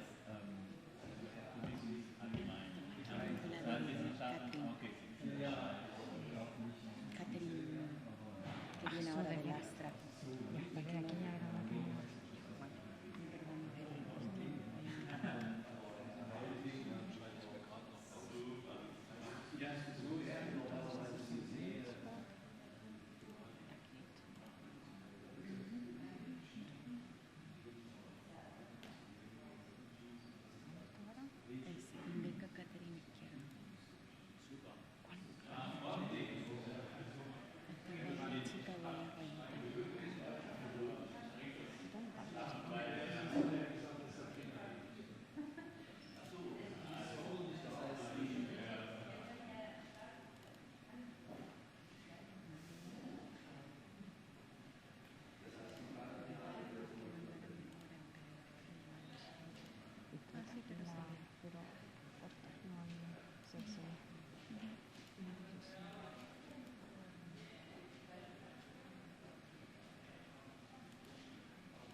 says a feeling early can steal the gray from a rainy day. She's true beauty, does something to me beyond words. There's no other girl, intoxicated. There's no explaining, but I think what I mean. She's a sight to be seen. Whoa, she's a sight to be seen. Whoa.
Maybe I'm crazy, but now I found you. Now I'm so damn crazy about you. Love keeps me stupid, keeps me alive. I like the pain, feel a fire. I know it's hard, you wanna fly. And it's hard when your hands are tied up. Girl, trust that my love is here to make you come undone. Lady, I adore you. Got to let you go to ever get you back. Lady, why so hard? Push and pull, push and pull, yeah. Push and pull, push and pull, push and pull, yeah. Push and pull, push and pull, yeah. Push and pull. Yeah, lady, I adore you. Push and pull and push you back. Lady, why is it so hard? Push and pull, push and pull. Maybe I'm crazy, but now I found you. Now I'm so damn crazy about you. Love keeps me stupid, keeps me alive. I like the pain, feel a fire. Now I know it's hard, you wanna fly. And it's hard when your hands are tied up. Girl, trust that my love is here to make you come undone. Lady, I adore you. Got to let you go to ever get you back. Lady, why is it so hard? Gotta push and pull, push and pull, push and pull, yeah. Push and pull, push and pull, push and pull, yeah. Push and pull, push and pull, yeah. Push and pull. Yeah, lady, I adore you. Gotta push and pull and push you back. Lady, why is it so hard? Gotta push and pull, push and pull.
helps in freeing the mind.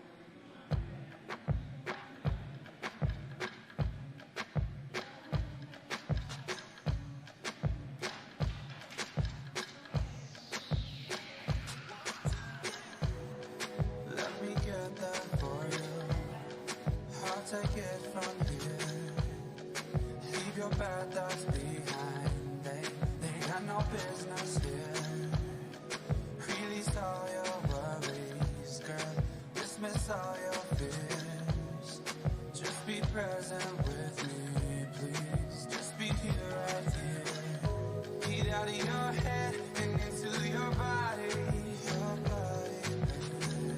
You know I got you, and I know you got me too. I need you to dance like nobody's watching.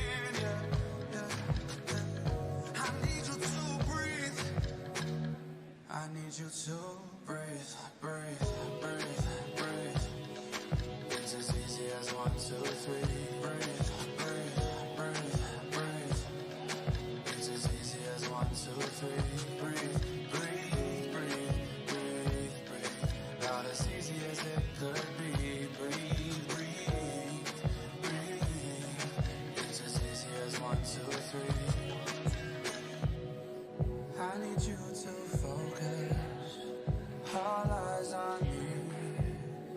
Follow the momentum, yeah. Let it set you free. Show them what you're made of, girl. Let the whole world see that you ain't afraid of nobody. Get out of your head and into your body. I got you, and I know you got me too. I need you to dance like nobody's watching. Nobody's watching, baby. I need you to breathe. I need you to breathe, breathe, breathe, breathe. It's as easy as 1, 2, 3. Breathe, breathe, breathe, breathe. It's as easy as 1, 2, 3. Breathe. Not as easy as it could be. Breathe, breathe, breathe. It's as easy as 1, 2, 3. Inhale, exhale. Breathe with me. Inhale, exhale. Breathe with me. Inhale, exhale. We're exactly where we're supposed to be. Inhale, exhale. It's as easy as 1, 2, 3. I need you to trust in me. I need you to please believe. I need you to take my hand. I need you to understand. I need us to make the best. I need us to make the most. I need you to follow my lead. I need you to breathe with me.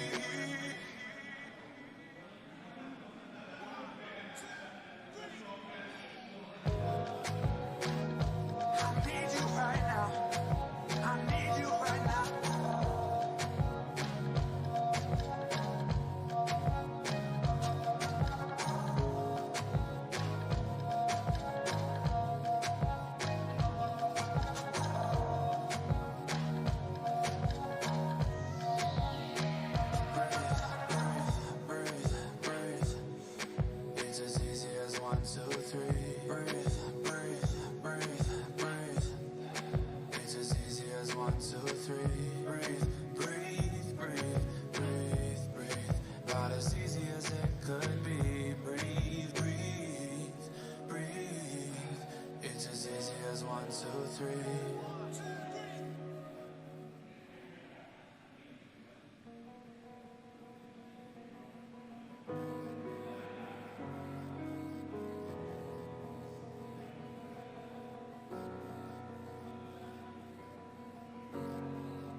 long years to make it all alive together again. This situation don't make much sense, but it's what we've got, so we'll make the best of it. We're gonna live forever like Peter Pan. Second star to the right on to Neverland. We're gonna live forever while we can. Second star to the right, trust me, take my hand. Take my hand.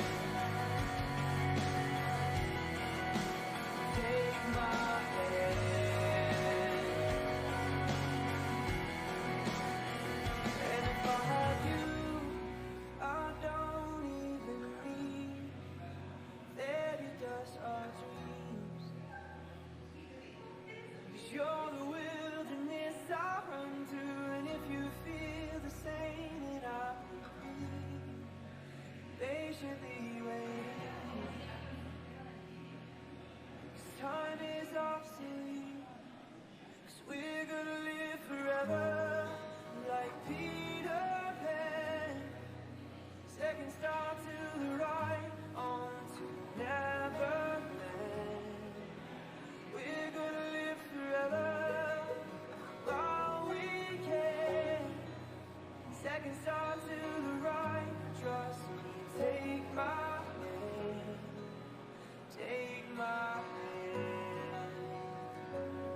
Ja, ich weiß, aber es ist auch meine Aufgabe, das zu wiederholen.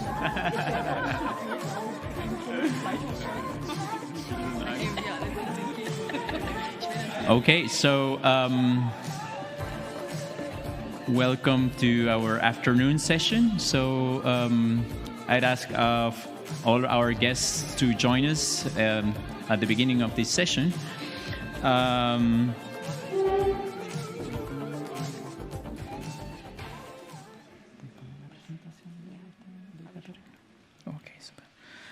So now we have Catherine Izquierdo Fiallo, I think this is how you pronounce it, I hope, who's a PhD student. I think it's a joint program, the Universidad de Santiago and the TUBAF.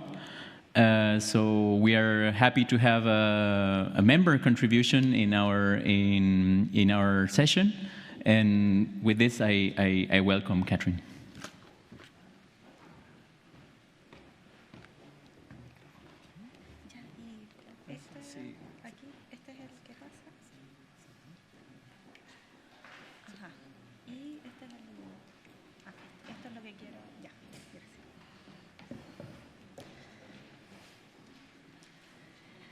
Well, thank you very much for the presentation. I want to talk with you a little bit about my PhD project that is related to biological bacteria. I want to remark that I am doing the double degree between the Universidad de Santiago de Chile and TUBAF University. They have a very good agreement about that. The results that I want to show you today is related to adaptive response of the audacious chaperones of Aciditobacillus ferrooxidans to different environmental stresses and energetic source. How you know, mining is very important for economy in Chile. And Chile is one of the best producers of copper and lithium that you already saw. For that reason, scientists are very focused in develop several research studying how they can improve mining or leaching of different minerals. In this case, I want to remark a bioleaching process that here I show you a very beautiful picture about that. Bioleaching process, in the bioleaching process, they can use microorganisms to recover metals inside that are inside several minerals. Over the years, scientists have been discovered several microorganisms, like bacteria, that can do this process, bioleaching process, like Aciditobacillus ferrooxidans, Aciditobacillus dioxidans, and Leptospirillum ferrooxidans. Here we can see a sulfide mineral particle, and the bacteria is attached to this particle and can leach or solubilize the mineral particle, and that permits that the metal can be solubilized to the medium. In this process, or bioleaching process, the bacteria are exposed to different stress conditions like low pH, high concentration of metals, extreme temperatures, and others. And all these extreme conditions can cause the damage of different biomolecules in the cells, like proteins. For that reason, I propose that bioleaching bacteria must possess different efficient strategies to protect cells, proteins that allow them to survive in these extreme environments. So, what mechanisms are involved in protein protections? In this case, I want first to define proteostasis. Proteostasis is the control over, or is defined like control over a healthy proteome that begins with the burst of the polypeptide change in the ribosome and ends with the coordinated death of the mature protein by degradation. How you see this process? I show you the process here. And there are involved several molecular components like chaperones that are involved in the folding of the protein, and several proteases that are involved in the degradation of the protein. For that, I want to talk a little more about chaperones. Chaperones are proteins that are involved in the folding of another proteins that are misfolding or unfolding in the cells, caused by different processes, like stress conditions, and can help this process, the folding of the another protein, that this one can get the final and active conformation. So chaperones are very important for proteostasis and are involved in the stress condition. Chaperones can be classified into big groups, like foldases that are involved directly in the folding of proteins, and audacious chaperones that are more interesting for me because they are focused in response to stress conditions. So for me, this group is very important to study because we don't know how chaperones, audacious chaperones, are involved in protect cells during a bioleaching process that is very extreme for the bacteria. For that reason, I propose that could audacious chaperones be used as a stress marker in bioleaching process? So we don't know, and I want to present you the results that I get in this subject. For that reason, the general objective that I propose is to evaluate the transcriptional response to these audacious genes under different energetic growth conditions like iron, sulfur, pyrite, sphalerite, and chalcopyrite. After do the real experiment, I did bioinformatic analysis of the genome of the Acinetobacillus ferroxians, that is one of the most bleaching bacteria used in bleaching process. After that, I identified the genes that codify for different audacious chaperones. And after that, I did the analysis of the genes. I found that there is a lot of audacious chaperones.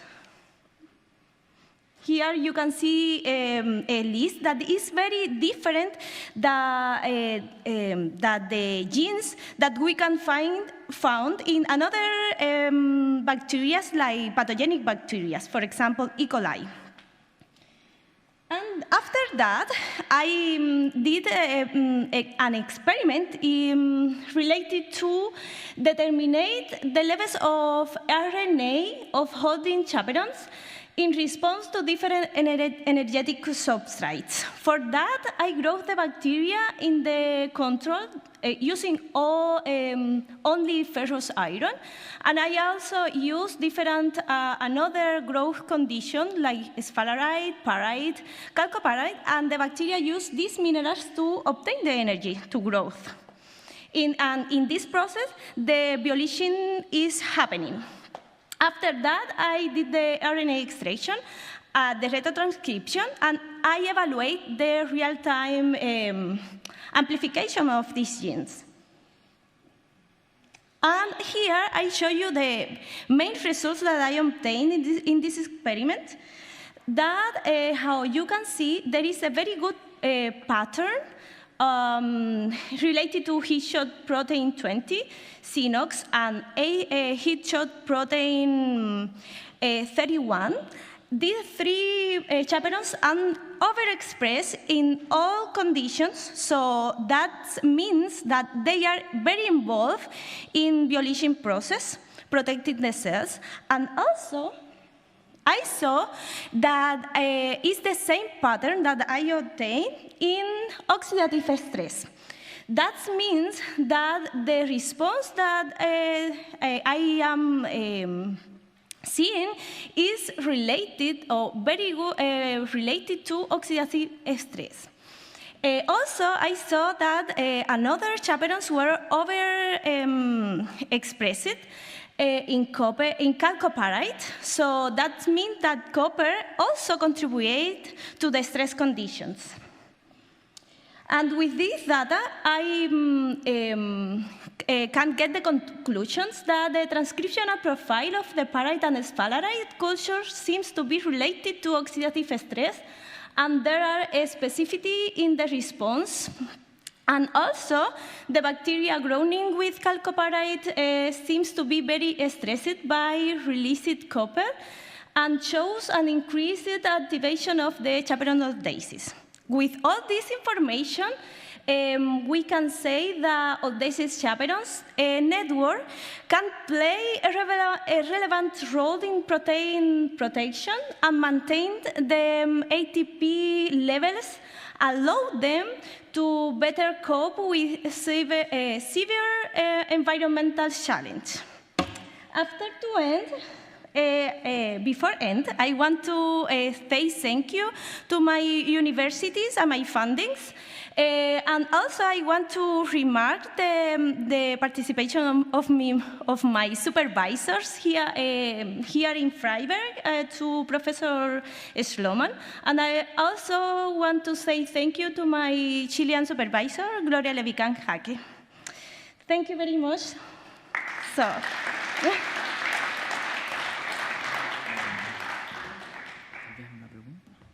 So maybe is there any questions? We have time for one question. If not, we thank again, Catherine. Thank you. Thank you. Okay, so with this, like to welcome Professor Sabrina Hedrich, who's lead of the microbiology biohydrometallurgy from the TUBAF. Yeah, we are very happy to have you here. Please welcome to the stage. Now we have to.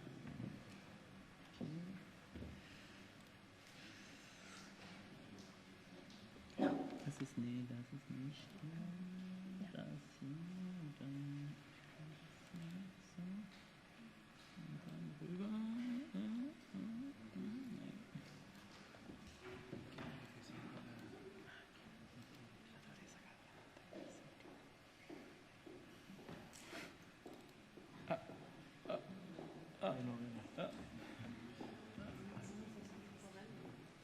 No sabía, mate.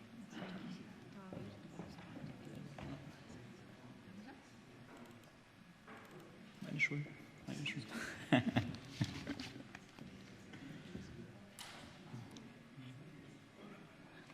das ist hier. Ja, okay. Pointer oder Footer? Nee, das ist Pointer und das ist hier die. Okay. Okay. So. Thank you very much for the introduction and for the opportunity to introduce the field of biohydrometallurgy here. So I should give you a quick overview of the advantages of biohydrometallurgy.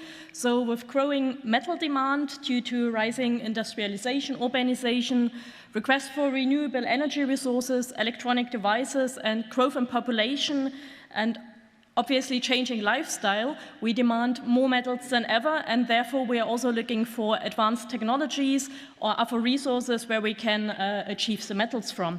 And this is where also biohydrometallurgy comes into place. So what does biohydrometallurgy refer to? So biohydrometallurgy in general covers various approaches, including bioremediation, biosorption, the sorption of metals to various surfaces, the bioaccumulation, for example, of metals and other substances, and last but not least, the bioleaching. And the bioleaching is what I will focus on today, using mainly microorganisms to recover metals from various streams. So bioleaching refers to the solubilization of metals, bringing them from insoluble form into soluble form using microorganisms. And how can these microorganisms achieve this? So Katharine already gave some introduction. So this is an example here of the mineral chalcopyrite, where you can see how the microorganisms, just with their enzymes and by producing so-called biolix events, which is mainly ferric iron, which they are capable of oxidizing ferrous to ferric iron using the enzymes, and by producing in a certain way sulfuric acids, which is achievable, and then to dissolve metals from various minerals, as you see in this example. So this is basically the main mechanism which is used also in industry, where we have seen various upscaling applications for metal recovery all over the world. But I also want to mention that there's also other mechanisms where we can use microorganisms which produce, for example, organic acids. So these microorganisms you see here on the left side, and the microorganism Katharine also spoke about, these are microorganisms which we call chemolithoautotrophic, or we call them rock eaters. So basically they can just live off the minerals. They don't need any other substrates or any other energy source. They do live off sulfur or iron from the mineral, whereas the other mechanism shown here can be achieved with microorganisms when you give them organic substances, and then they can produce organic acids, for example. However, taking this into account, processes get even more expensive then, because organic substrates are more expensive, and then also with the operations it's a bit more difficult. That's why this mechanism on the right side is not applied in industry yet. It's not gone to upscaling, but I wanted to mention to cover this. So when we transfer the bioleaching mechanism into industry, this is where we speak of biomining. This is basically the application of the bioleaching. And why is the bioleaching or biomining so attractive, or what advantages does it have? So basically by using microorganisms, by using enzymatic reactions, so these processes operate at ambient temperatures, or at least at temperatures only up to 70 degrees. So we can have the same or similar results for metal recovery between 30 and 70 degrees. We do not have the production of toxic gases, for example, or any toxic emissions. The process does not need any more requirements because the microorganisms do retrieve their substrates straight from the mineral. Sometimes we do have to adjust the pH a little bit or give them some nutrients, but we are really just speaking of quite cheap mineral salts. So this process has already been applied in industry to recover, for example, copper, nickel, zinc, but also gold in the biooxidation process. And it has been demonstrated in lab scale for iron ores and other residues. So just to give you one example on where this can be applied or what's the comparison between bioleaching and a chemical process, here you can see on the right side one example where we did some experiments in a 20-liter steered tank bioreactor using microorganisms at 42 degrees, recovering copper from a copper concentrate from Kupferschiefer. And here you can see that the bioleaching actually achieved 86% copper recovery, whereas in chemical leaching experiments in comparison, only 48% recovery were achieved. And this is chemical leaching using sulfuric acid, so it's comparable to what the microorganisms do. And this is particularly important because this copper concentrate could not be processed in a smelter because of the high arsenic concentrations and therefore causing toxic emissions. So where else is the bioleaching applied? So biomining operations in industrial scale can be found all over the world. So the most remarkable applications actually in Chile, where you have the big bioheap leaching, for example, in Escondida, where they actually do quite a bit of copper recovery, but there are also a lot of other examples, obviously, in Chile, like, for example, Los Broncos as well. You've got steered tank applications in Africa, so this is the Ashanti Biox plant in Ghana, for example, the Fairview plant in South Africa, and there are also some other applications for small-scale mining.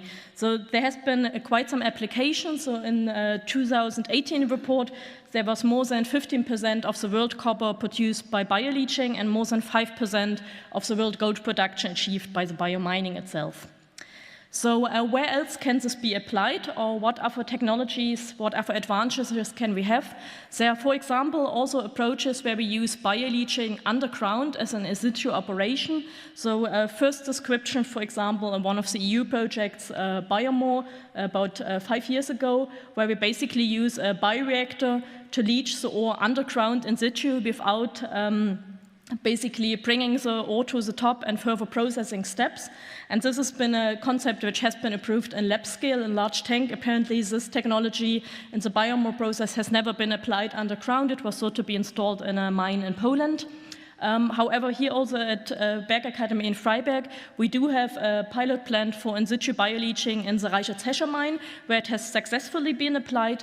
And at the moment, we are trying to transfer this technology also to other deposits, which we carry out with a consortium of various partners within the EU. And this can also be quite an advantage because we can skip several processing steps.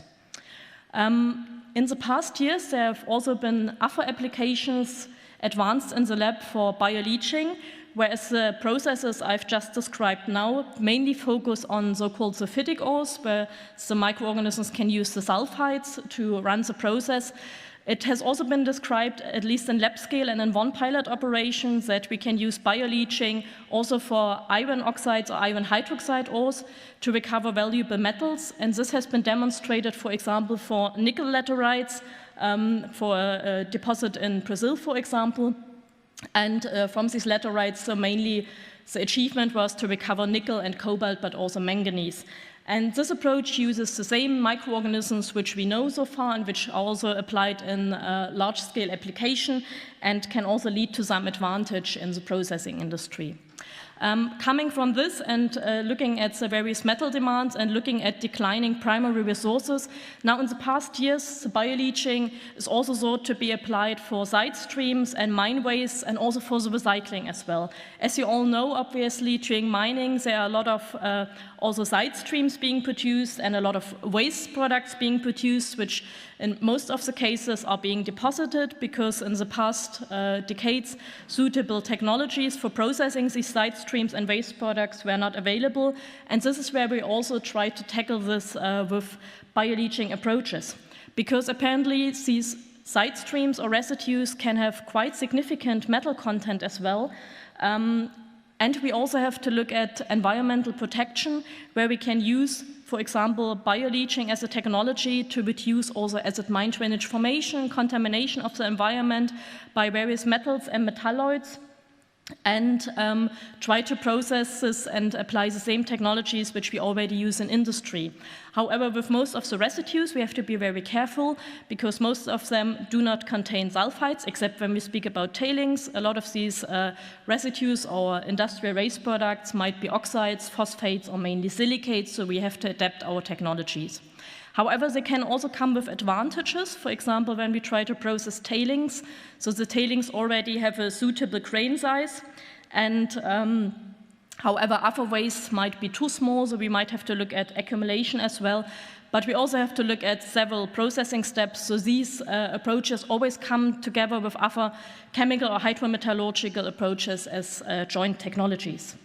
So here are some examples where in the past years in several projects we've been processing also residues and applied bioleaching for recycling. So we've been successfully processing tailings materials from laterites, various other sulfidic tailings, and also overburden from platinum ore mining. And this has been quite successfully applied in lab scale and up to 20 liter stirred tank reactor, also in lab scale. And this can also be transferred to other waste materials, and here are a few examples where we have also successfully applied this technology in our labs in joint research projects, also with a lot of colleagues at TUBAF. So for example, we've been showing that the bioleaching can also be applied for fly ashes, various sludges as well, and also other waste products from various industrial processes. We've also been working on bioleaching from electronic waste and waste batteries, and this is a joint project with the Institute of Non-Ferrous Metallurgy. So Professor Ritos will also mention something about in the discussion later on. This is quite a successful project as well. And currently we're also working on recycling slags using the bioleaching. So this has mainly been done in lab scale, and now we're looking at piloting these processes and looking at really upscaling. So this is the current stage at the moment for this bioleaching. Last but not least, I also want to mention that biohydrometallurgy is not only applied for recovering metals from ores and residues, so from solid material, but there are also approaches where we use microorganisms to recover metals from dilute streams, process waters, and other wastewaters related to mining, for example. So we can apply different technologies, for example, using iron oxidizing microorganisms to recover iron from various waters at ambient temperatures and also quite selectively from other metals. And we can also use microorganisms to recover sulfate and metals as metal sulfides. There we also have a couple of projects. I just want to show one example, which we currently apply here in the region in Freiberg, where we work closely together with our partner, GEOS engineering company here in Freiberg, where we actually apply a pilot plant which consists of chemical treatments and also a biological step to recover metals from dilute solutions and also remove sulfate. And this is a plant which has been installed at the beginning of this year, and so whoever lives here in Freiberg and is interested in this, here you can see a picture of the plant, and this is not far away from here, where we basically apply also the biotechnology in one of these steps. So last but not least, to sum this up, referring to this topic, so is there any advantage with the biotechnologies? What can this be an attractive alternative? So on the positive side, yes, it can be used for reductive or reduced comminution, for example. It can be used as a process with low energy costs. It does not produce toxic emissions or any byproducts. It's applicable even for dilute streams and low-grade resources. And it allows simultaneous resource recovery and remediation as well. However, there's obviously also downsides to each process. So the kinetics are quite slow with the microorganisms compared to chemical processes or hydrometallurgical or pyro processes, for example. It's mostly jointly with hydrometallurgical treatment steps, pre-treatment or post-treatment steps. There are proven niche applications, but it's not widened for several materials. And industrial application for reductive leaching and for waste processing is still to come, whereas for primary sulfidic ores, this has already been proven. Okay, so last but not least, I want to thank all the funding partners and all the partners working in the project. I want to thank you for the attention, and I hope I could give you a quick overview on this opportunity. Hello. Yeah. Thank you very much for your presentation. I have like 23 questions, but maybe I give the opportunity to someone else to ask something first. Thank you very much. It's a very nice presentation. One first comment on the recovery from gold ores, because it's known as it's been used quicksilver, mercury, and it's now a positive alternative to use this one. My question is now, how is the ratio from the amount of ore to the bacteria or microorganisms you use? So you mean basically solid load in the process, or the ratio between ore and, I mean, the microorganisms in the process are usually like 10 billion microorganisms you find per mill in the process. So related to grams of ores. So what ratio are we talking about? Yeah, something like that. The production, when the mine is recovering the ore, and you have 1 ton of ore, how much you need in bacteria for that treatment? Okay, well, this really depends on the solid load you put into your process. So if you have 1 ton of ore, it's not so much related how many microorganisms you use, because the microorganisms are reproducing. The life cycle of a microorganism is quite short. We're speaking about 1 day, and then they can reproduce. So it's more or less talking about how much time do you need to process 1 ton of ore. So this would be the question. So microorganisms are kind of, I would say, limitless. So it depends on the substrates you have to feed them and the aeration and energy you have to put. But the microorganisms is a kind of an endless resource, I would say. It's more or less what goes into the process. Okay. This could be my second question because of the reproducibility of the microorganism. Okay. Yeah, so it depends on the microorganism, but with these organisms we speak about a day depending on the growth rate. Yeah. Thank you very much. Thank you. Any other questions from the audience?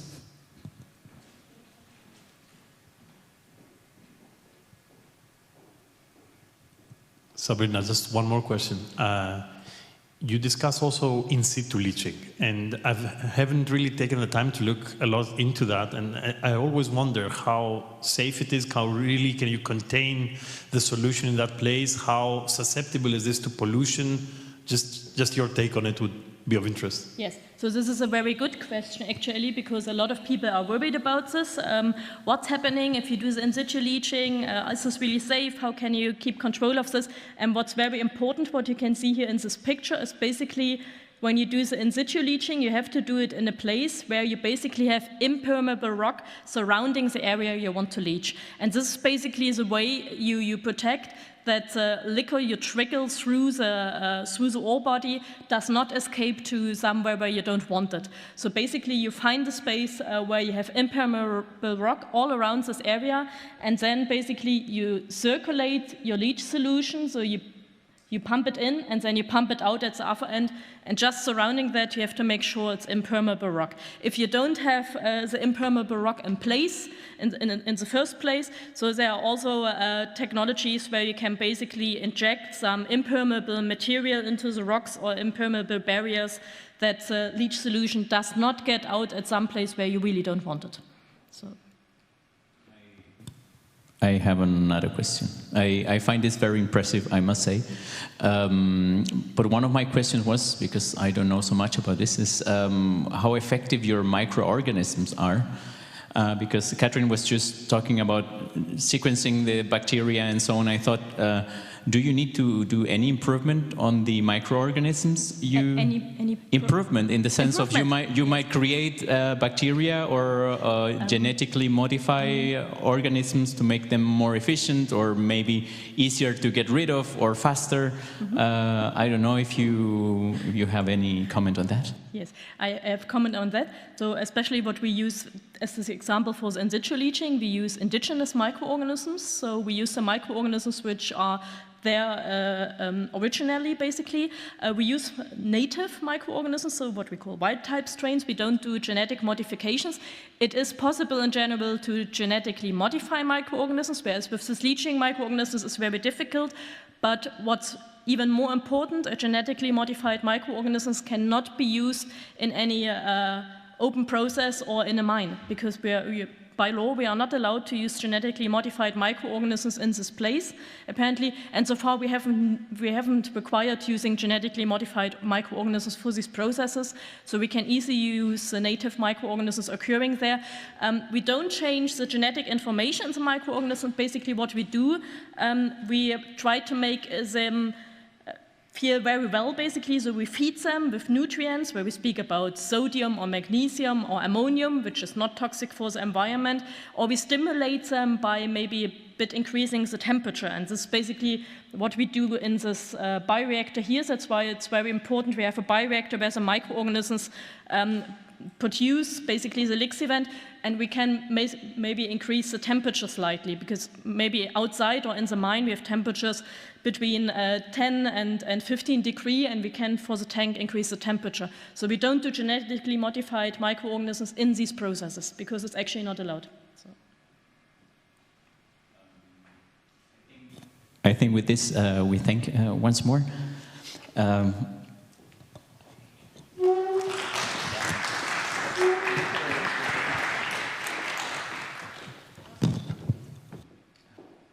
I kindly ask you to come back, because we have a small present for you.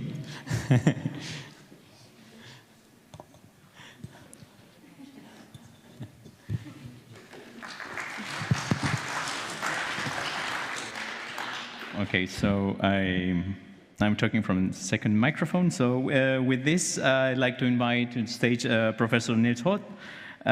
He's from the Institute for Mining and Special Deep Construction. I think that's the correct translation. Yeah, we're very happy to have you here, and the stage is yours.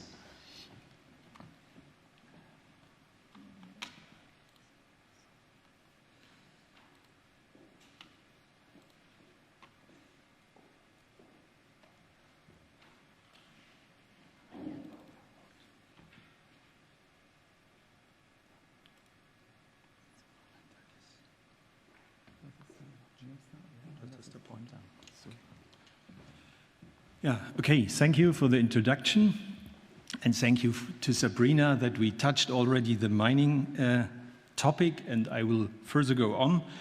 What was given to me as idea that I should talk about secondary mining, and so let's start with that, but before I should mention what I present.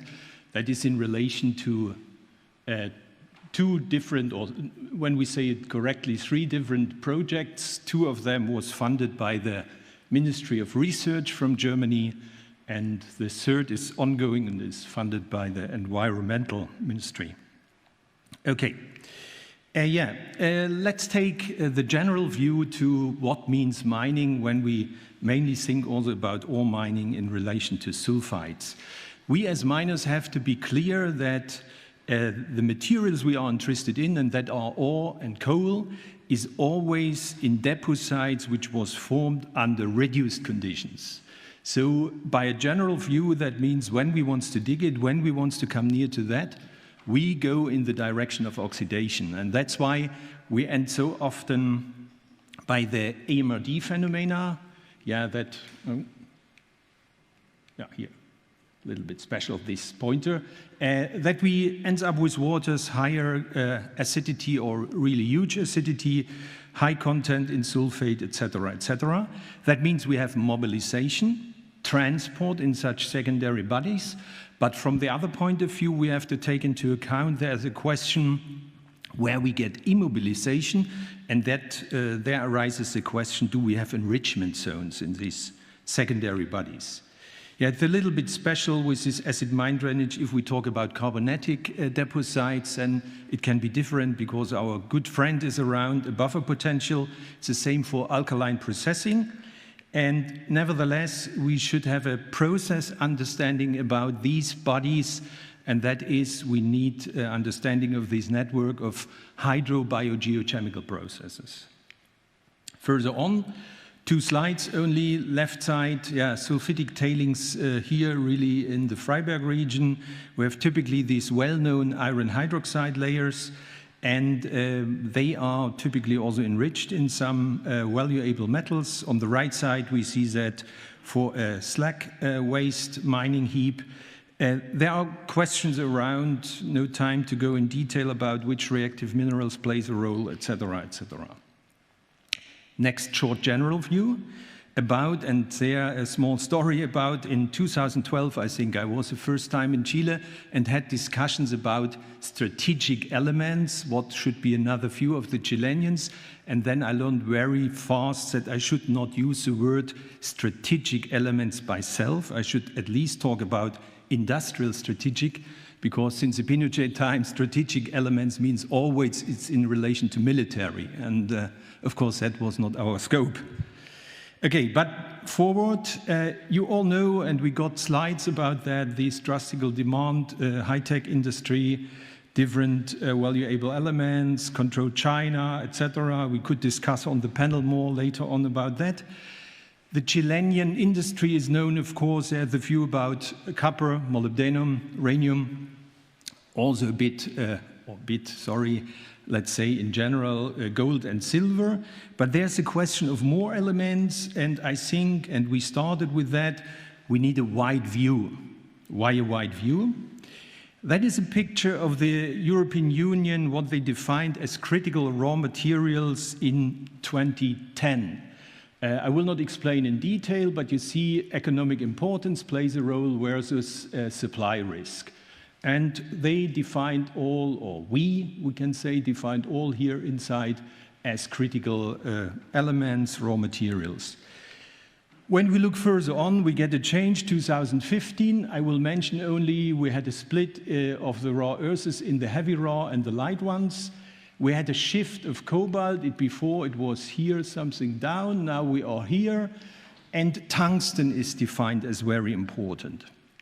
When we look to 2020, and now it's a new one from 2023, we get a further shift of cobalt, that the importance rises. Here you see now cobalt. Tungsten goes further on here. And also very interesting, and I want to mention that more for later on for the panel discussion, magnesium, because when we think about all the lithium instruction in the north, we have a lot of magnesium. I remember some discussions I had in Santiago about that, and we have all the rubidium there, and the big question is how that can be brought into production. But to the story short, important is to know not to look for in which trend we are here and there, and there's a British list and an American list and whatever. You have to understand your bodies, and you have to understand what means that in detail and which chances are around. Okay, further on, a little bit about the partners, what I show here in this project I have mentioned. Our main lead partner is Concepcion, always been, the UDEC with Institute GEA. In these first 2 projects I've mentioned, we work together with the Chilean-based big and medium mining companies, Codelco and Enami, and also a bit we work together with Universität de Atacama in Copiapó. The German partners in the first project, in the second project, I will not go in detail, but could mention the Geological Survey, BGR, and GEOS was already also mentioned by Sabrina. And about the investigation sites. In these 2 first projects, we had a lot to do near to Santiago, Rancagua. That is a picture of El Teniente, Barahona, Barahona 2, Barahona 1 was the first big tailings failure in, I think, 1927.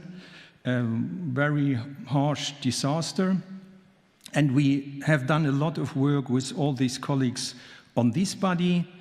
In the north, in the 3rd region, as you see here, we have worked in El Salado, and there's much more about the smelter in Paipote. What you see here, and later on I will tell a little bit about, that is a heap leaching in El Salado. And it was also very nice to walk in the south in Patagonia, near to Coyhaique, in the lead zinc mine El Toqui. No time about to discuss so much about that today. Yeah, in these two first mentioned projects about tailing bodies, one important thing was to get structural understanding. For all them, they are not so familiar with Chilean mining. That is a, yeah, we could call it an elder, smaller one, that tailings body. It's Barahona 2. It's roughly 60 million cubic meters. That is a lot for a German perspective. But in comparison to others nowadays, Karen also, it's a small one, but really up in the mountains.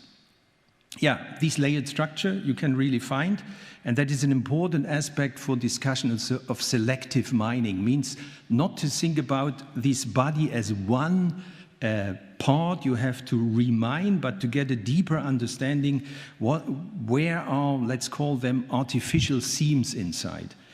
And we have worked also in Ovalle, no time to talk about that. And the idea now is only to give hints, all the hints and aspects for later on for the panel discussion. One important thing of the Hanover colleagues from the Geological Survey was also to give a deeper understanding about water behavior and movement inside these bodies. And that is a very important aspect when we think about earthquakes. Because the potential this water can have, unfortunately, when we have huge earthquakes in these areas. Yeah, another aspect, and that was very important in relation to our institute, for these remining things, when you have layered structures, to couple that with an investigation that you, on the conveyor bridges, you can measure by XRF technology the content in relation to copper for separation of material streams, and to bring in the ideas of an old East German technology that are these bucket chain excavators, because they was made in East German industry, lignite industry, for getting out layered stuff as layers, and when you have an idea where that is necessary, that could be a very helpful thing. But also for the panel discussion, there is a point to overcome these issues, to show really on the first practical example that would be possible. Conceptual planning was done on a half synthetic example. Okay, further on, processing of secondary materials. Sabrina said already from the biological point of view, but what is very important for everyone who wants to deal, and that was also clear in El Teniente, it's not only that you say you have now a material, it's milled, and now you take it in your normal stream, you process in a normal way.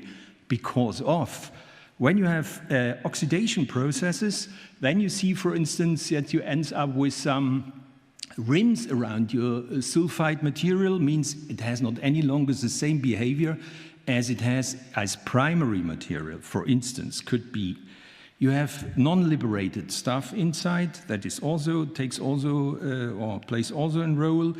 And for the partly or fully oxidized materials, I have to mention the following. That is sequential extraction. I should not explain in detail, but all these bluish bars here from the general material, there is copper already mobilizable with water. And that is for the oxidized stuff. Sometimes you can have up to 50% in the worst case that you lose into the water stream. And a next thing for the panel discussion, keep that in mind in relation to all extraction, which is typically in old days done by water guns. That is, of course, also not preferable with all the water balance discussion at all, which has to be around in South America in relation to environmental aspects and the conflict in between agriculture and mining, etc.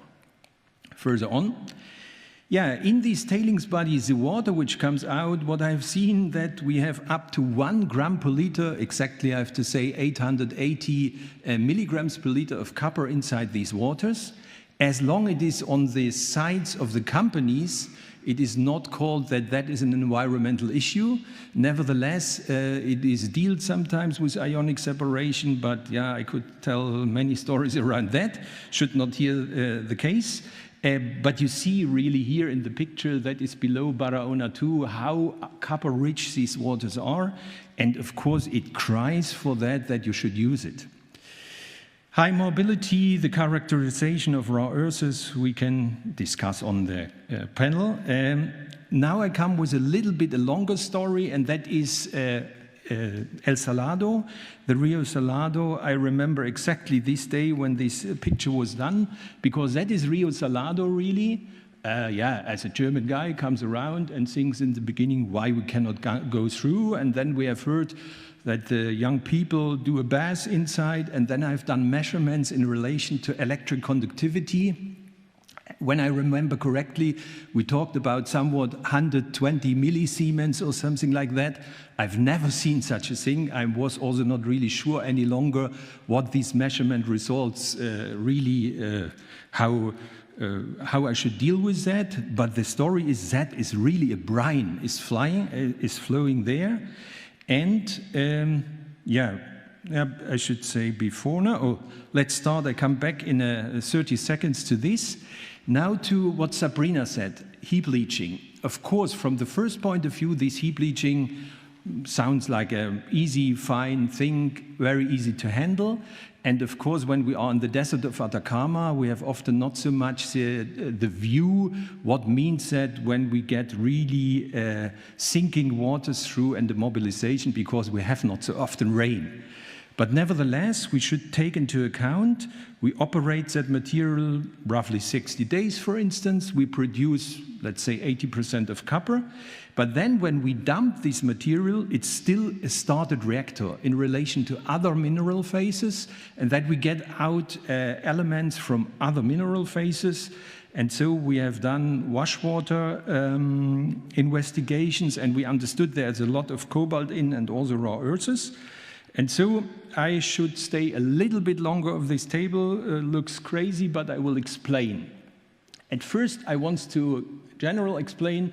We have a comparison between Rio Salado water, because they use it as processing water, and the alloate heap, what we have done, means alloate from this heap material. Before we come to the topic with cobalt, I want to show you that is a number for lithium in Rio Salado, 117 milligrams per liter. And that I want to give to everyone who is thinking here in Germany about producing from geothermal brines lithium, and what could happen with the world market if someone really gets an idea to produce lithium out of these streams. And I had yesterday a very interesting discussion by a presentation of students about zeolite aspects and to use zeolites for lithium separation. That is also somewhat of the panel discussion, and would be nice to get incorporated the students of me, which are also today around here. Now back to cobalt and other things. I cannot explain the whole table. You see sometimes here is for dysprosium, europium, here you see scandium. The comparison, let's take scandium, in the alloate was 0.3 milligram per liter scandium inside. That is really also a lot. But what I mentioned at all for this sample, not in a circle, it's the comparison between cobalt. You see in Rio Salado, there's more or less nothing. If 3 microgram in such a brine is really 3 microgram, we can debate a long time. But we see for the milligrams per liter in cobalt in the solution, in the heap alloate, we come to nearly 25 milligrams per liter. So we have really cobalt source in the materials at all. More detailed discussion how ENAMI materials work cannot be done now in that moment. But there was clear there is a potential. Yeah, and now we have a next ongoing project. It's called Wasserwert. It's together again with UDEC, but also with SIMS JRI from Santiago. SIMS means Centro Investigación Minería Sustentabilidad. Oh, sorry for my Spanish, very bad. Sustainable, and sorry to the colleagues. And the idea of the general initiative, it's so-called Exportinitiative from the German side, is to export environmental technologies, proved ideas, not only to Asia, Africa, but also to South America. And our project is dealing with water treatment technologies, but also circular economy means recycling of raw materials. And we have two big main goals: slag leaching with valuable metal to take them out, but also to produce water treatment materials. And our water treatment aspect is part B. This part A comes from GEOS. You have heard already, a Freiberg-based company. And the short version of this picture here, they produce schwertmanite, that is an iron sulfate material which can be used in a special form for water treatment against arsenic. And our part deals with taking out by ionic exchange, for instance, copper cobalt. Yeah. To the slag part, the view is typically clear that you want to get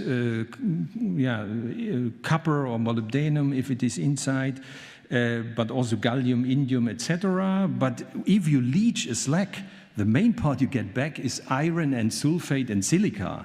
And the important question is what you are doing with that. And of course, there is the idea of the colleagues' generation of schwertmanite that is able to catch then arsenate, but also other oxyanions like molybdate, wandanate, and also to use the silicatic rest. And here the pictures in the lower part shows also how they deal with this silicatic rest, as I said, done from our colleagues from GEOS. Yeah, and I would call in, or I would explain in our way, the kingdom's road of treatment is to take out the metals and bring it into reuse, and not to produce latches. I've understood when I was one time in Sweden that Sweden has started to give penalties on sludges to bring pressure on the innovation in relation not only to produce iron hydroxide-based sludges. Yeah, and the technology for that is ionic separation. These pictures you see here, only short explanation in the first small scale that you handle waters and you take out copper by special resins which are able to do that. And here you have a setup where in one line you take out the copper and in the other line it's the cobalt. Yeah, further on the aspect of the project part, identification of the composition of different waters which are realistic. Then, of course, we have often the challenge when we go here to Germany, we have to generate synthetic mine waters because we cannot ship hundreds of liters or thousands of liters of mine water. Yeah, suitable methodology, pre-filtration is an important question. Often the bad guys in the play are beneath earth alkali, iron and aluminum. You have to develop ideas about that, how you can take out. Yeah, and then different scales of experiments to come up in the end to a pilot. And included in this project is a hydrogeochemical modeling in relation to these different tests. We deal not only with Chilean sources in this project. This is a picture, 15 kilometers north of Freiberg, Rotschönberger Stollen. There is a question how we can handle the zinc content, which is, in comparison to normal Chilean waters, a very, very low one.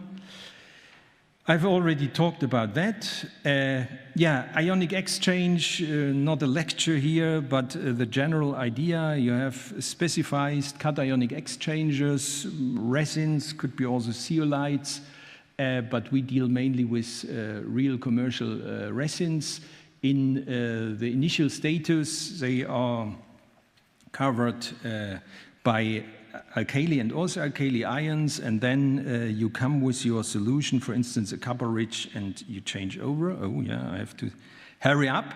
You have different resins. There's a lot to do for researchers, for engineers to think about which type of resins, in which way, with which acid to flow it back. Here you see again one thing I want to take into account and explain. When you do the deloading in the end, after you had the loading, you have to do smart separation by different types of acids and also sometimes ammonia solutions. So here in this test you get a separation in the backflow of copper, the blue peak, against column, the orange peak, which is cobalt. In relation to time, the last things is some pictures from a test from, call it a pilot test in Santiago 3 weeks ago. For copper-cobalt separation, you have 2 columns.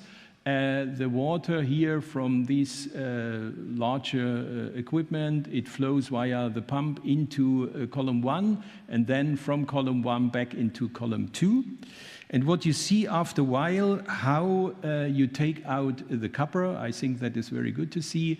When you look exactly, you get a little bit reddish, pink color in the upper part, because that is a cobalt, and you have a shifting front. The copper is pushing the cobalt and then into the next column. When we go further on now, I think you see more that it is reddish in the upper part. And now you see really column 1 is fully filled, and the column 2 is now occupied a lot with cobalt. And that is now under the fume, the deloading, because it's done with 10% sulfuric acid. And then you do the deloading procedure. And in the end, that is the column 1 back after it's fully deloaded, because that is the idea of resins, to use it again and again in different cycles. And I think more or less my last slide, that is from the deloading procedure for different bed volumes, 0.1, 0.5, up to 5, what was taken out. And that is in more detail, could explain on the panel. And so, muchas gracias, and okay, it's nice to have questions.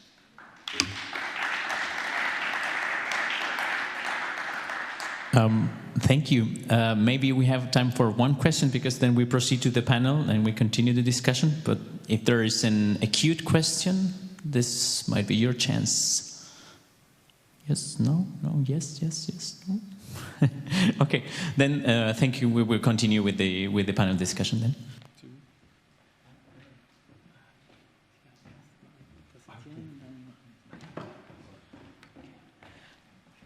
Okay, so first, well, just to explain, because we have a panel discussion. I'm sorry. But first we will have presentations, some motivation. So I'd like to invite to stage Professor Schlömann.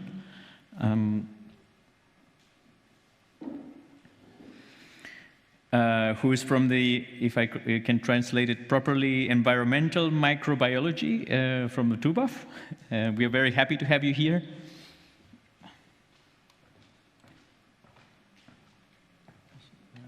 That's the old version. Okay. I found a mistake today.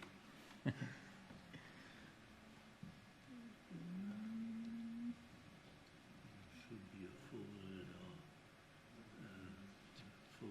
red INVECA. And then the newest one. So that way, and but PowerPoint.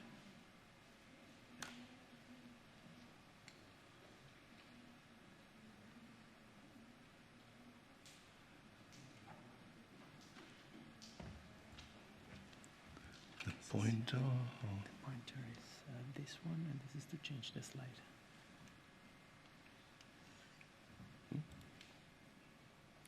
No. Eine Sekunde. Jetzt vielleicht. Yeah. Okay. Yeah, ladies and gentlemen, dear colleagues, I also want to talk about biohydrometallurgy, but knowing that Sabrina would speak first and Catherine also, I just will give 3 examples of things where we are working on. No.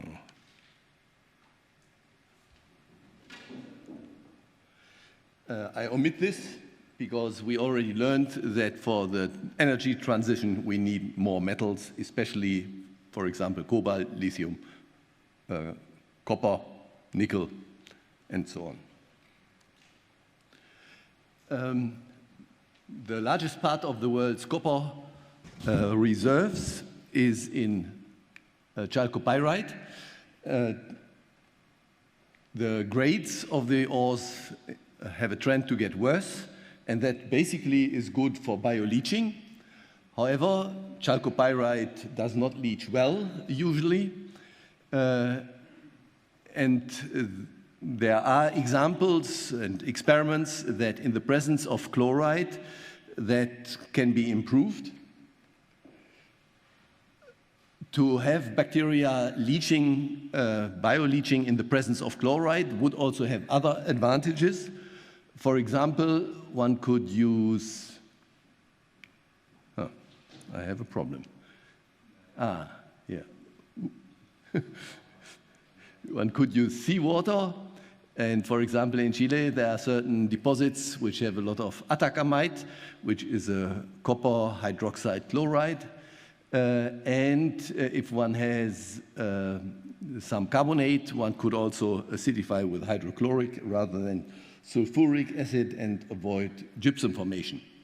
So it would be nice if we could leach in the presence of chloride. However, chloride is also a stress for the bacteria. It causes acidic stress, it causes oxidative stress, it causes osmotic stress.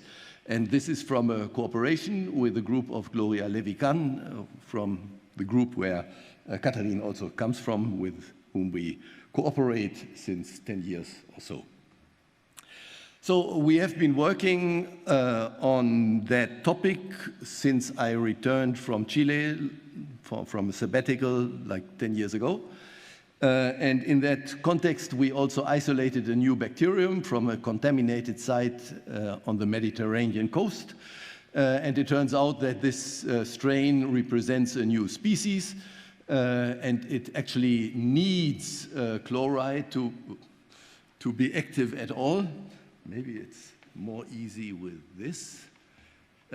So it needs chloride, it's also somewhat halophilic. And yeah, we are still in the process of trying to understand that strain a little bit better. So, another student is currently still working on that project. For example, comparing various bacteria with respect to their tolerance for chloride. So that was one topic that we have been working on, bioleaching in the presence of chloride. Another question is the arsenic that has been mentioned today already. Arsenic occurs in increasing amounts in the deposits.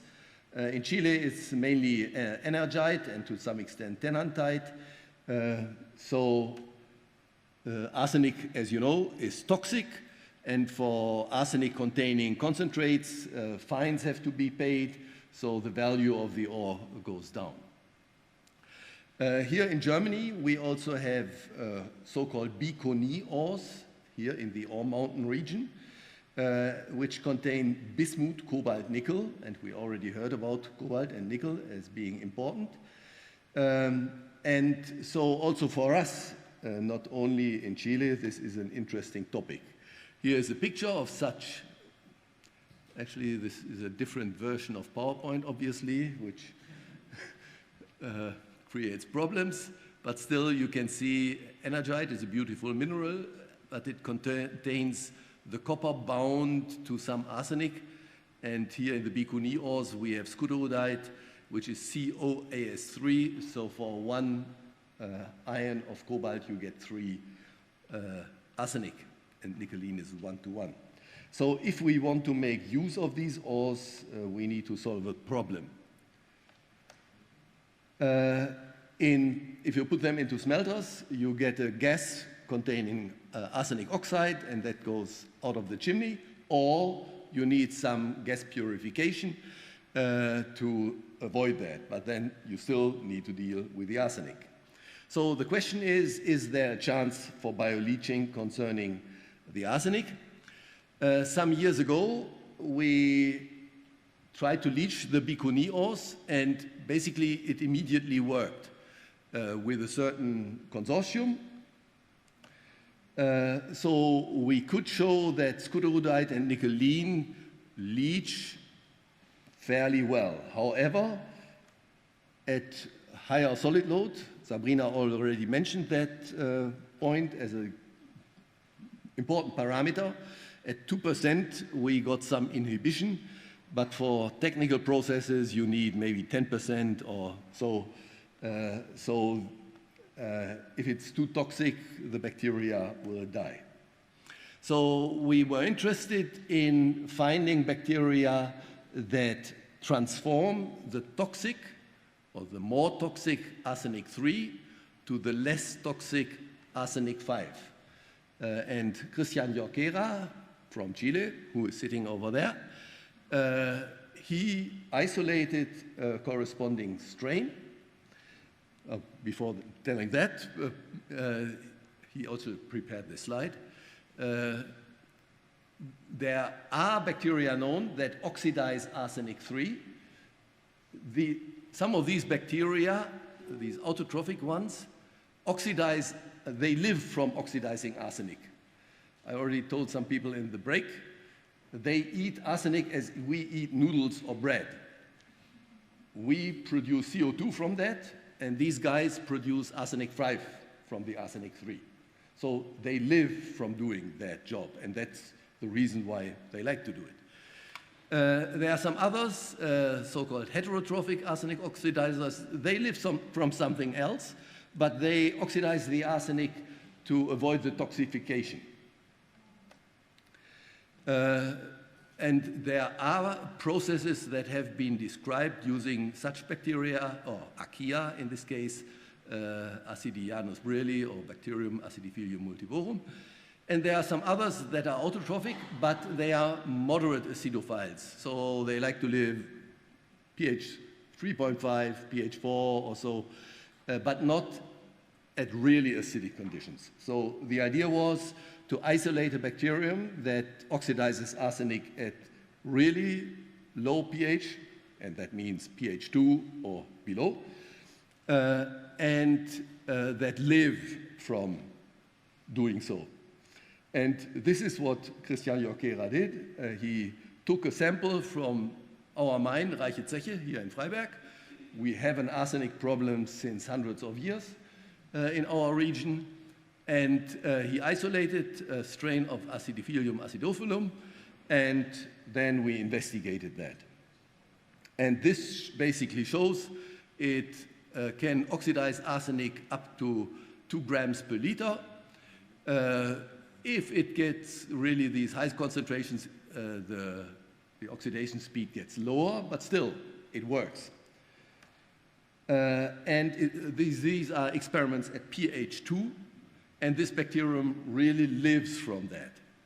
So arsenic oxidation is possible, but with high concentrations, we then also get an inhibition problem.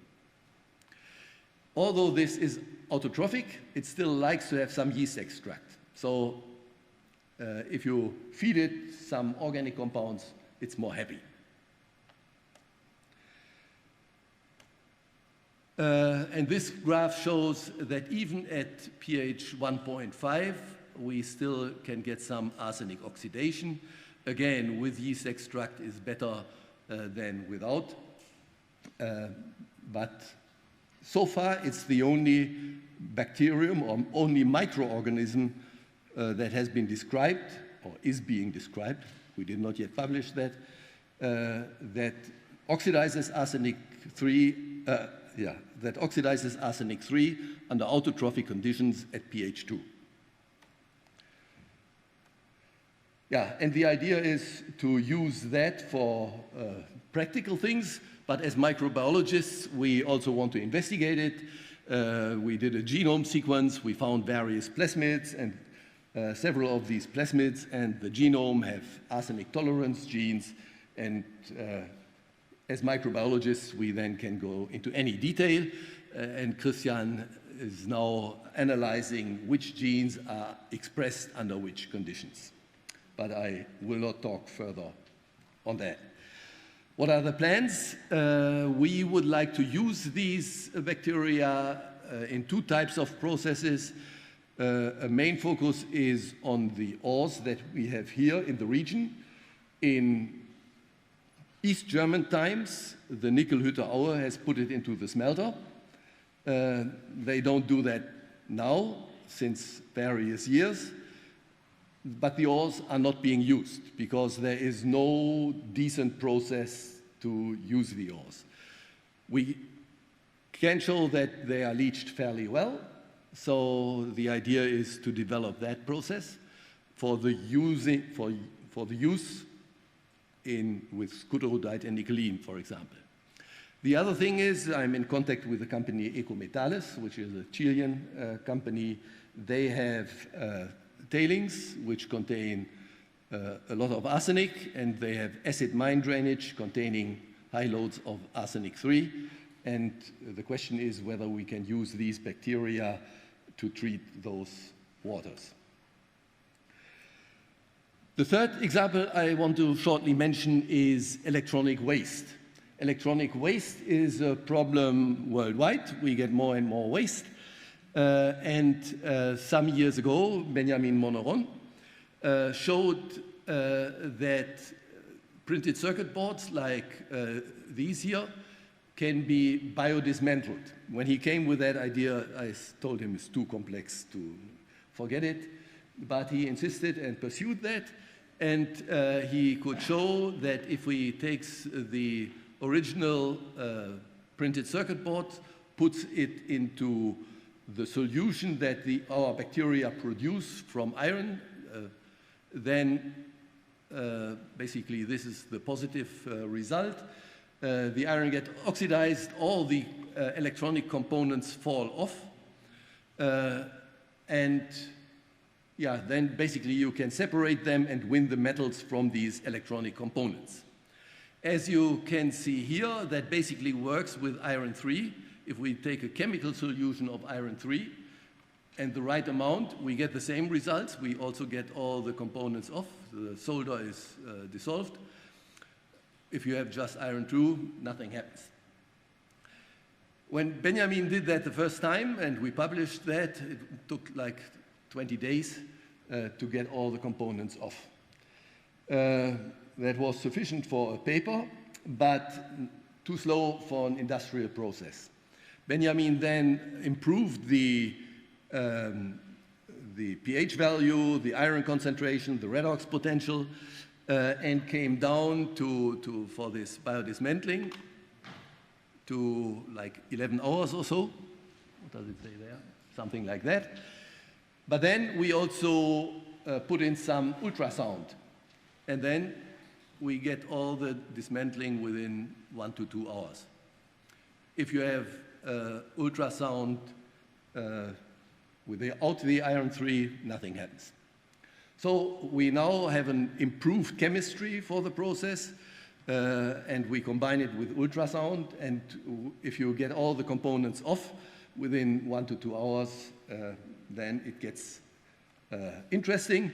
This is some with boards from the company Vitesco, which produces such boards for the automobile industry, and they have a branch close to Chemnitz.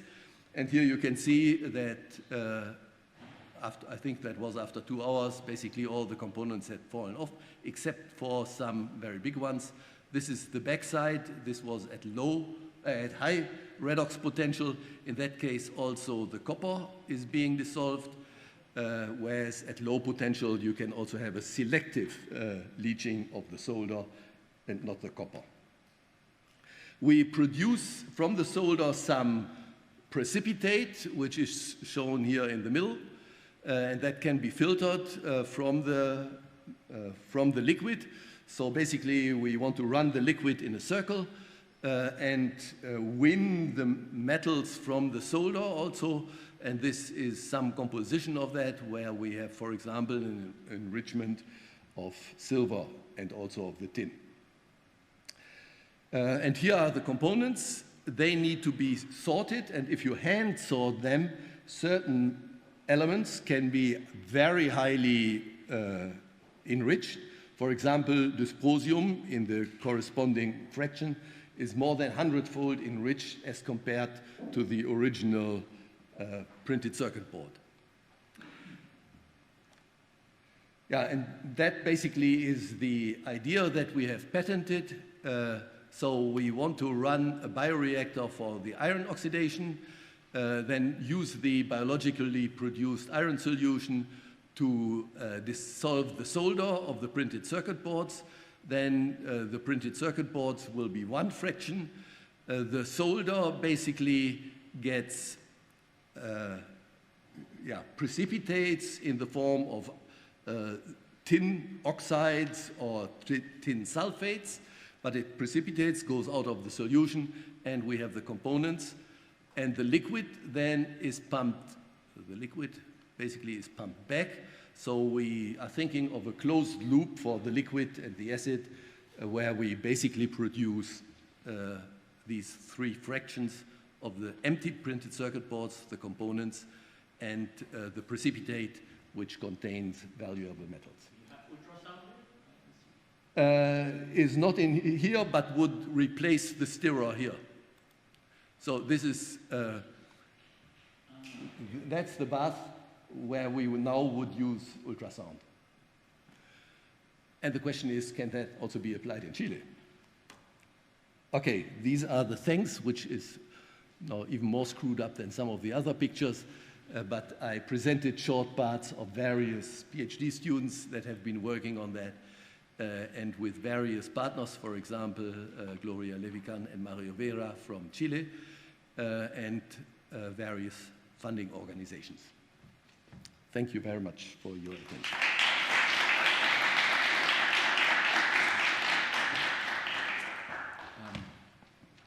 Again, maybe time for one quick question, because we anyways have discussion afterwards. Any particular question from the audience? If not, thanks again. I'll see you right here. And then I'd like to invite Professor Charitos.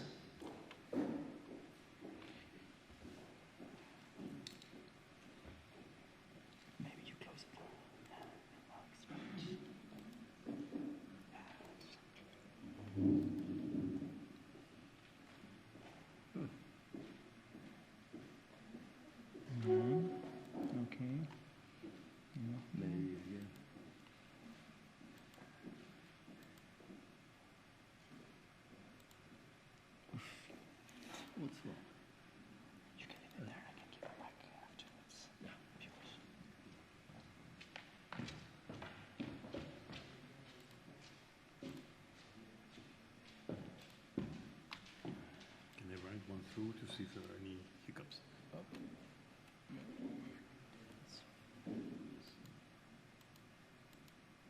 Yes, it's okay. Yeah. Let's assume it's okay. Let's go. Okay, here. I see. To the first one. Yeah, it's a different version. Oh, it's there. But I don't have another issue. See? That's key. Yeah, I'm sorry about that.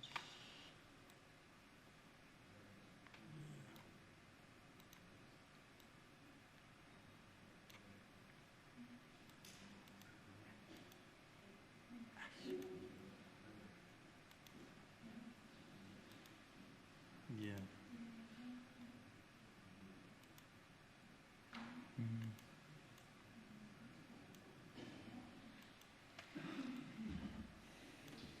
Just give me a second. Just 1 second, please.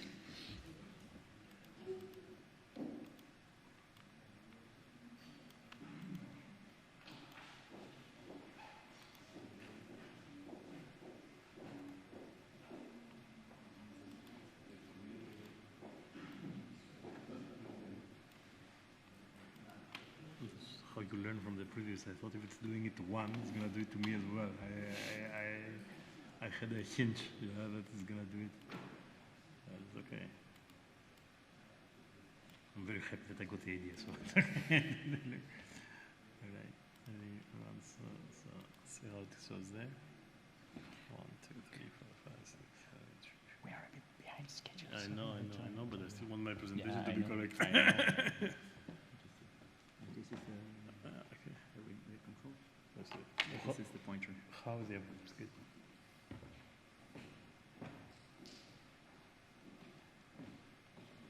Okay. Can I start? Okay, so hello from my side. I will not be presenting so much on the research that we do at the Institute of Non-Ferrous Metallurgy and Purest Materials. That will be just a small part. Since I'm addressing a Chilean audience, or let's say Chilean associated audience, I would like to take my take on how partial roasting, which is, let's say, the most viable and industrial technology to remove arsenic from copper concentrates, how you can do that in a truly sustainable manner. In other words, how would I do it in my backyard? Yeah? So I would like to take the time. But first of all, I will go back on my word and still present the Institute a bit. Then a bit on the situation, arsenic in copper concentrates. I mean, when we think about Chile, we think about copper, and unfortunately arsenic comes with it. It's not solely a Chilean process, but it's mainly a Chilean process, a problem, if I may say, or challenge. I would like to discuss a bit on the biggest plant that removes arsenic from concentrate on the planet, which is the Cotelco DMH roaster. And some unknown aspects, just a little bit of a hint, how do the fluid dynamics of such a system operate, how is the residence time and the kinetics, and then, yeah, well, they say a lot of not so nice stuff about us pyrometallurgists, but our reaction rates are really, really fast. Yeah, and I would like to show what fast means in this case. And I would like to stress out, right, that these mainstream technologies, even smelters have also arsenic in their off gases, as Michael was saying, eventually as gaseous trioxide. They could be converted, so transferred to solution, and be converted to scorodite. And when we talk about scorodite, I will not be focusing on the data to kind of prove this, but scorodite is one of the most stable minerals that we know today if we're talking about arsenic depositions. So saying on the one hand, you know, take a mainstream technology and remove the arsenic from the concentrates and get a good stabilization at the end of the day. And I would like to take my personal opinion. Also from my time in industry, I had actually the pleasure of commissioning together with a team of today Mezzo, Autotech at the time, the roaster in Atacama, close to Calama, in the DMH mine. And I would like to take my take, how can we remove arsenic at large scale and still be sustainable, as noted, how would I do it in my backyard? Yeah? Okay, but let me take a take on the Institute. We are the Institute of Non-Ferrous Metallurgy, and we understand our mission to serve our science holistically, and that's big because non-ferrous metallurgy, well, it's all metals except iron. So this means we wind up or have the pleasure to be all the time outside our comfort zone and having to handle a myriad of processes, which sometimes occurs in combinations in the puzzle we try to solve. So just an example, when we talk about high temperature slag or ash valorization, this is actually phyalitic slag which would come out of a copper smelter, right? And you could actually reduce it further to get an iron copper alloy, which is in copper, and recycle that would also have molybdenum. At the end of the day, get also an iron phase from the slag that you could use to produce steel with some issues, but still you could. And a residual slag that you could use even to make glass fibers that could be good for making, for example, fiber reinforced cement. High temperature processes, we had a pilot campaign at our site just a week ago, can also be used to valorize ash, taking into account that many elements that we don't like are volatile and we can collect them from the gas phase. So slag and ash valorization processes truly do work nicely at high temperatures. Now, if you talk about reduction, you need a reductant, right? So especially if you think about pyrometallurgy, it used to be referred to as the metallurgy of carbon. Now we want to change that, right? We need more sustainable reductants. This may be biogenic. This may be metals if you're doing metallothermic reduction. This may be hydrogen and ammonia. The same goes for energy. We could apply with such fuels, energy to a system. You could do it via electrification. So this is a bit in the center of our efforts to understand in high temperature metallurgy, how can I apply such fuels or such reductants in order to have the benefits of high temperatures, but not the emissions. Melt filtration, quite important, I would say. More than 10 years of research here in Freiberg. So this involves, together with the ceramic institutes and many others, how can you use high temperature ceramic filters in order to remove inclusions from metal streams like aluminum or steel, which if you would have them in your casting, they would create problems when you would be trying to make products, as this would represent weak spots. If I focus on molten salt technology, especially on high temperature electrolysis, then this is an amazing place to work on, because you want to decarbonize aluminum, well, you have to decarbonize molten salt electrolysis from its oxide to the metal.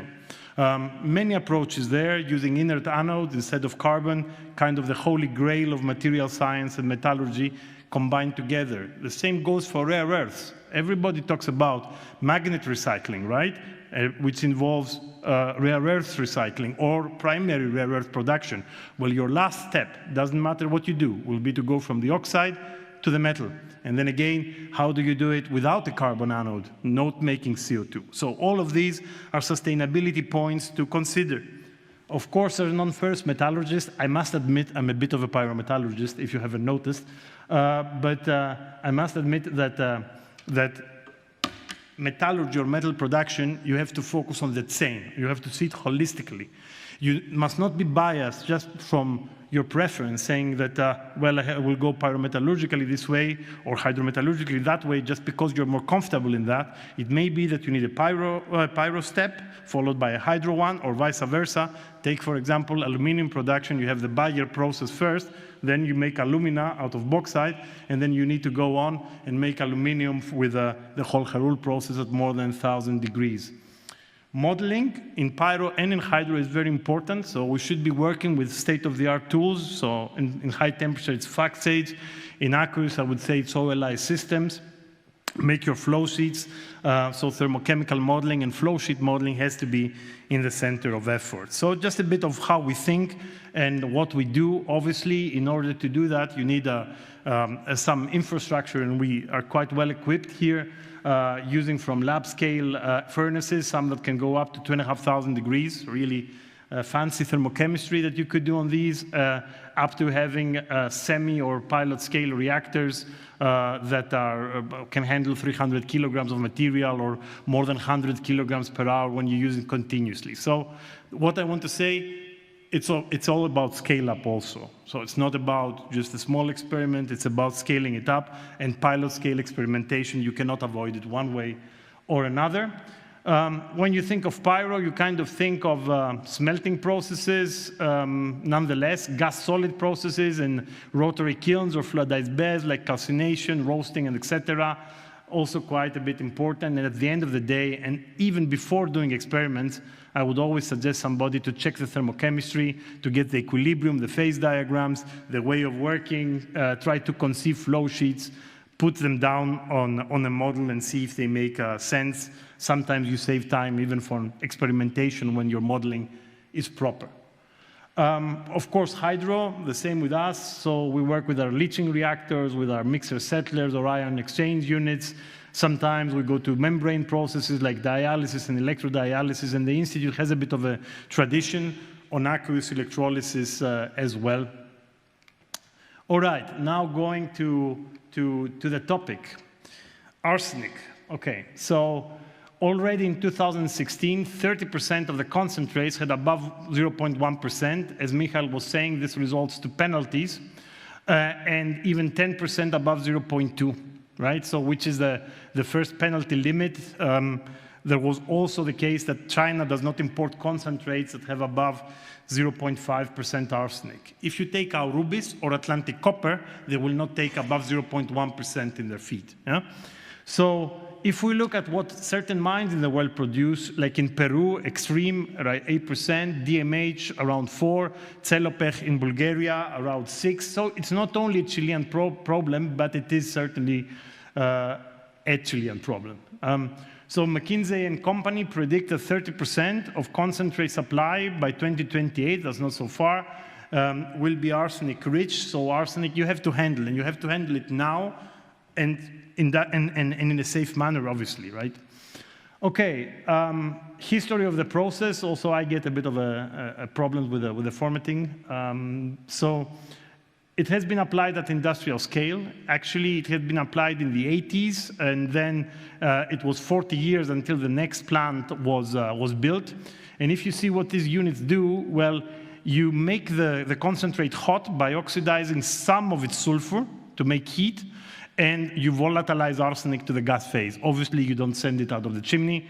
You would collect it in solution and continue to process it, hopefully in a more or less stable form. Let's hope for our future in a more stable form.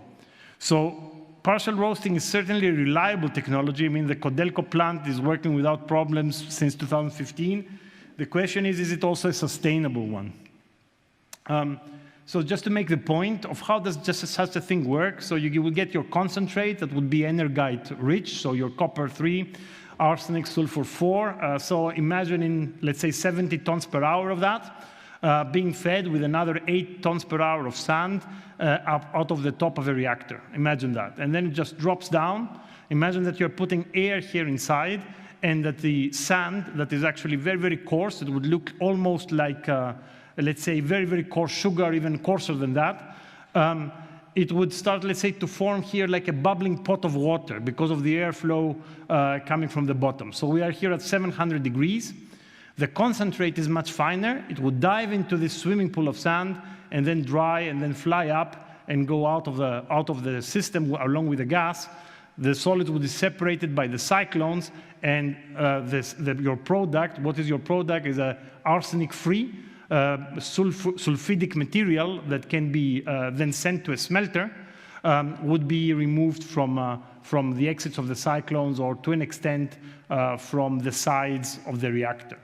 Now, if you got what I was saying, is that the concentrate just dives in from the top, it falls down to a swimming pool of hot sand, then dries, reacts, and goes out. So how much time? Minutes, some minutes, let's say. Yeah.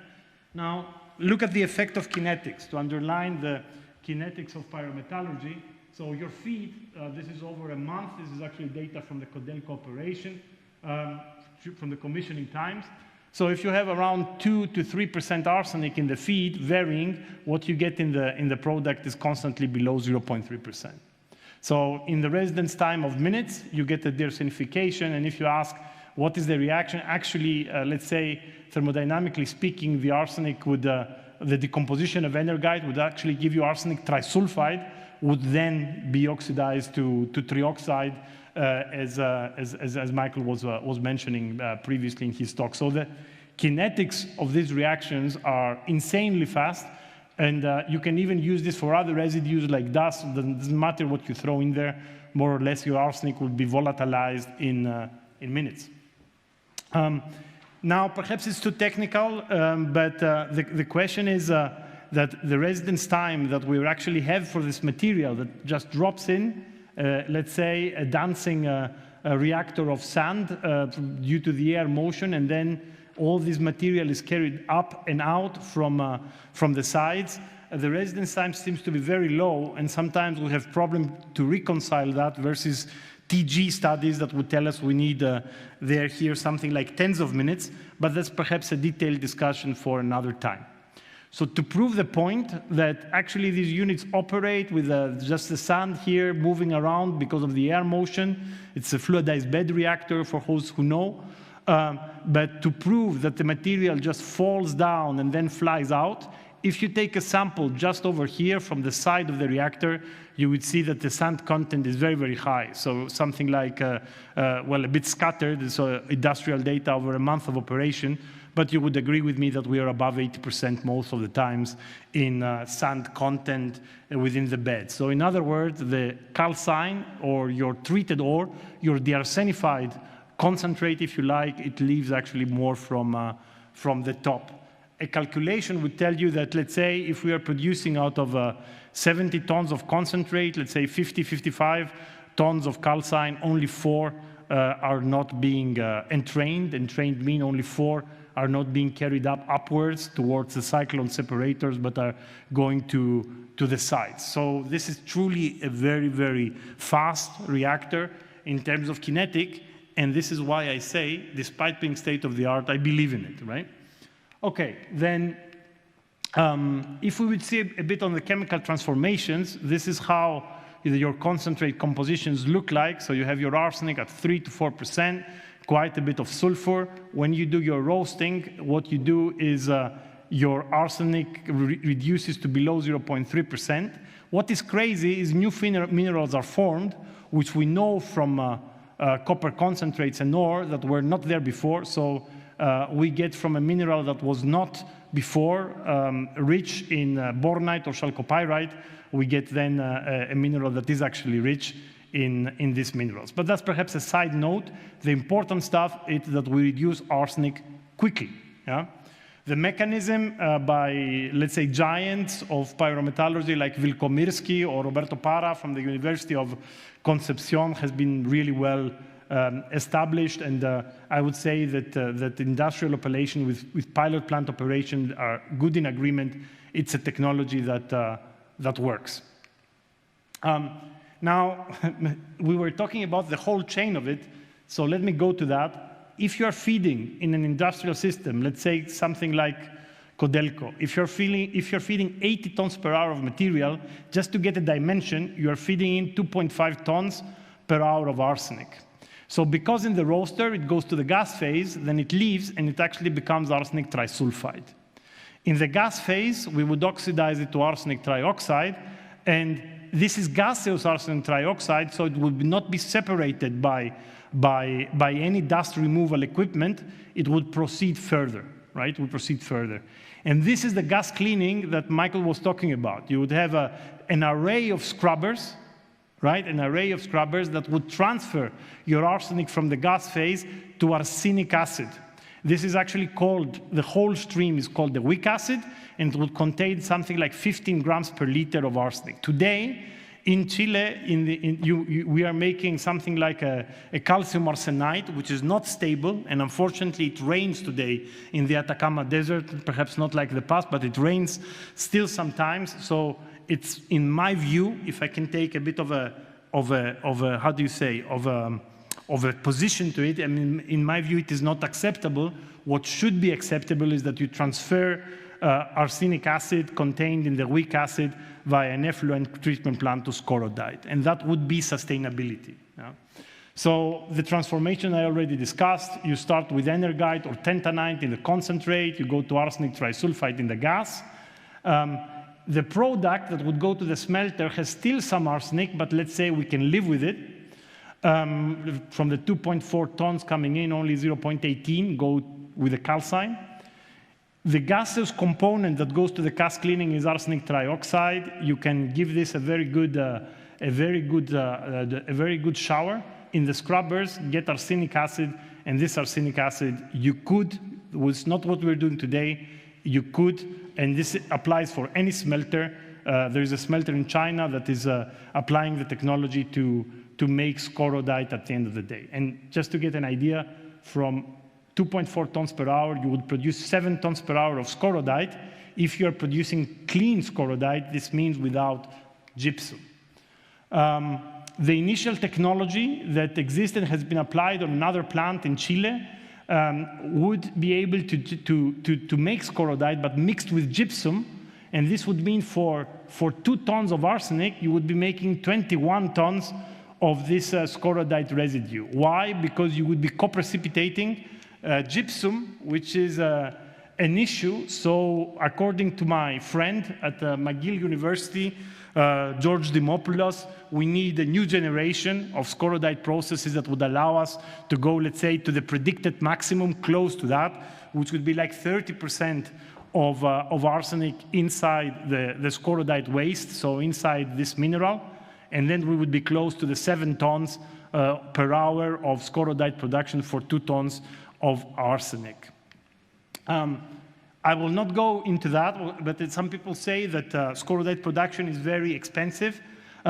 So according to, again, to the McGill process, so I'm referring to my friend George Dimopoulos, in that professor in Canada. Well, you have to oxidize your arsenic 3 to 5 that you cannot get away, and then you could, by adding iron hydroxide solids or other iron sources, you could precipitate your scorodite in an atmospheric manner. And there are other alternatives, other people, other processes that say that they can produce scorodite from this weak acid, referred to, for example, the mezzo or the DOA processes. So now I would like to take my stance and convey my message to say, okay, partial roasting I believe to be the key, best available technology to remove arsenic from copper concentrate point. Now, if I say this, I know people go and do measurements around the smelter. And they see when the smelter is on, you measure in the air, you measure particulates. And if you analyze these particulates, you analyze arsenic in them. You go in a smelter in Hamburg, the smelter is housed, right? So this costs more than it sounds. To house a pyrometallurgical plant and then filter the air of that housed plant is actually something. But housing would avoid fugitive emissions. You wouldn't have that anymore. Then there are some people that want to change this very nice solution, and I see it here it also in some arsenic workshops that I've been at, that they would like to take our gas and do what was done in the past to crystallize arsenic as arsenic trioxide, and then take this and make a glass out of it. Sounds good. If you make a glass, glass is also stable, probably. There has to be more analysis. But for the person working and doing maintenance in this place where you have crystallized arsenic trioxide, or for fugitive emissions, I would say it's a catastrophe. So the first is please when you have arsenic in your gas, please convey it into solution as is done today. And at the end of the day, well, if we are handling solutions, scorodite is up to now the best, most stable technical mineral, and there are even thoughts to make it even better by, for example, encapsulating it in gel structures. So in that sense, if I would leave it at that, how to deal with the arsenic problem, this is how I would say that I would accept this being done in my backyard. So thank you very much for your attention.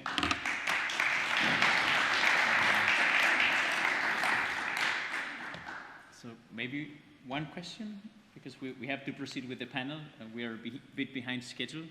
Otherwise, I'll ask you to proceed directly to our panel and invite Professor Schlümann and Dr. Hott.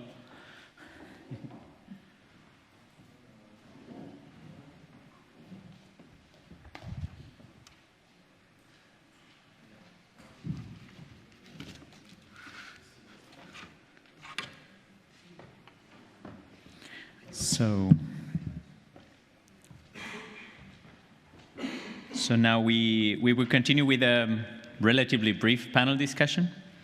The idea was also to use these talks with these different views you present as a motivation of what we want to do, which is basically taking back the conversation to sustainability. Of course, you can address this from different technical perspective, because you work in slightly different approaches. But first of all, we would need microphones. Okay.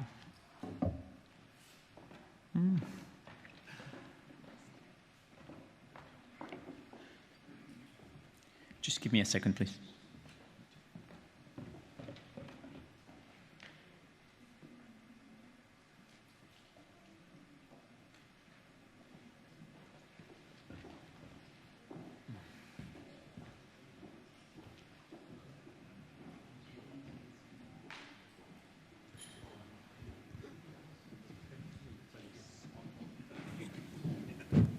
Check the mic.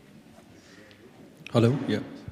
Okay, so more than a very specific technical panel, what we want to do is just to motivate a bit the conversation. You also address some of the collaborations you've had with Chile, also some research that has been done there, but maybe we could start with some general remark about what it means sustainability today in your field, because I like what you mentioned, Professor Charitas, about this holistic kind of, you mentioned it a more specific kind of approach, but I like to take that in a more general perspective, because in the mining industry, we know we have to address water resource management, Also, this is a typical issue in Chile, which is happening with the population surrounding the mining. And of course, there might not be a silver bullet to solve all the problems.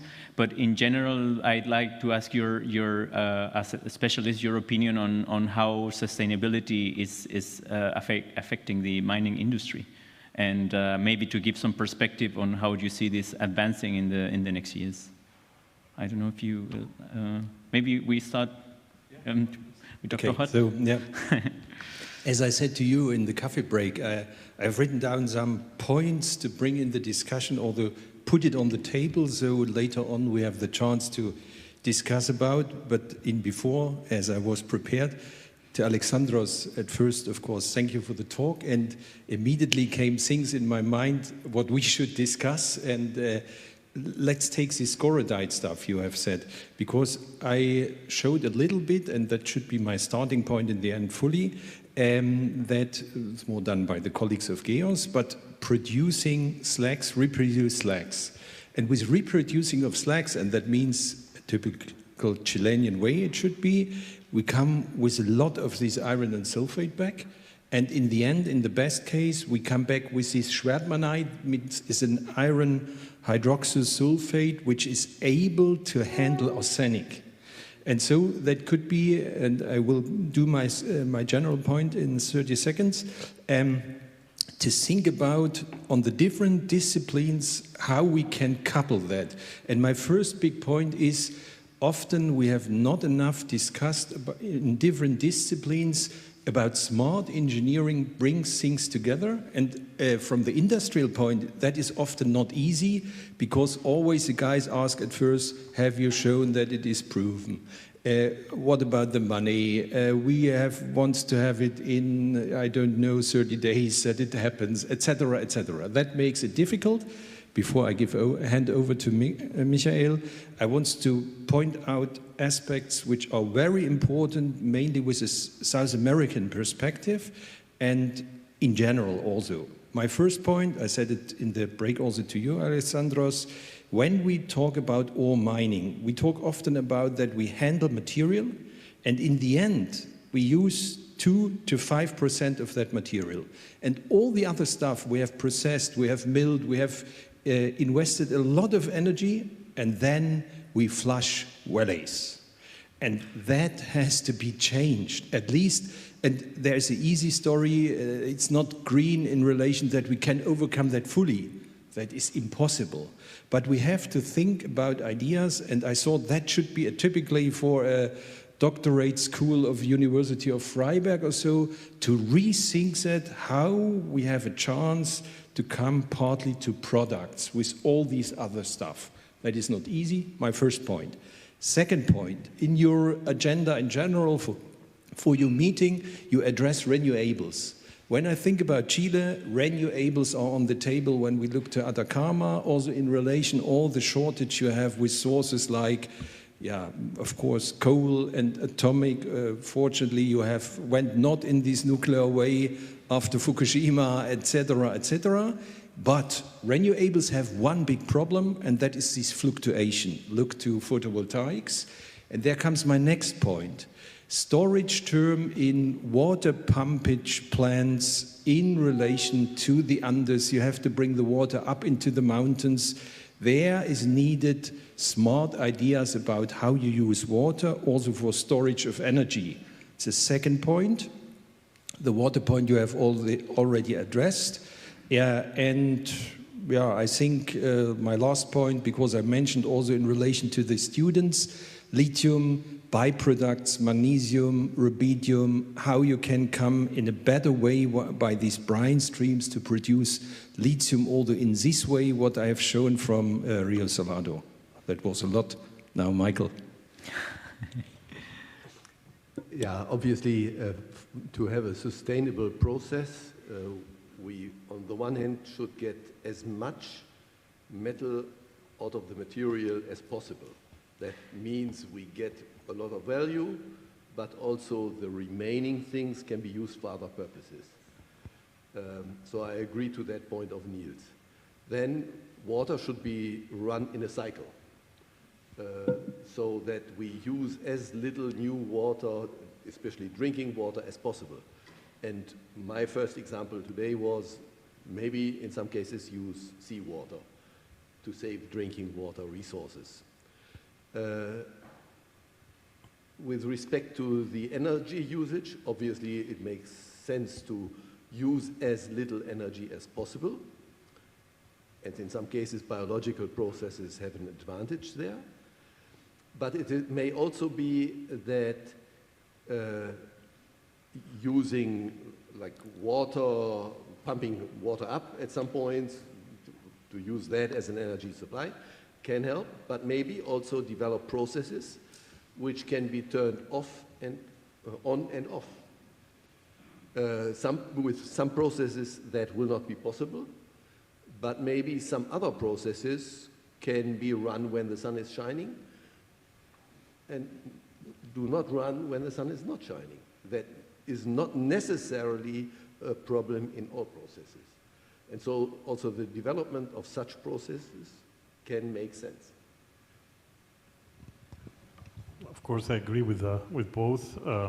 Perhaps putting a bit the high temperature side of the industry in the focus there, decarbonization is of course an issue. So removal of carbon as a reductant, as an energy source, and as an anode is quite important. And then you have to be able to find alternatives, right? So the topic of how to electrify reactors that were not electrified before, or the topic of utilizing hydrogen or ammonia and their logistics is a big thing to take into account, or utilizing other alternatives like biocarbon, biogas, for example, or even metals as reductants.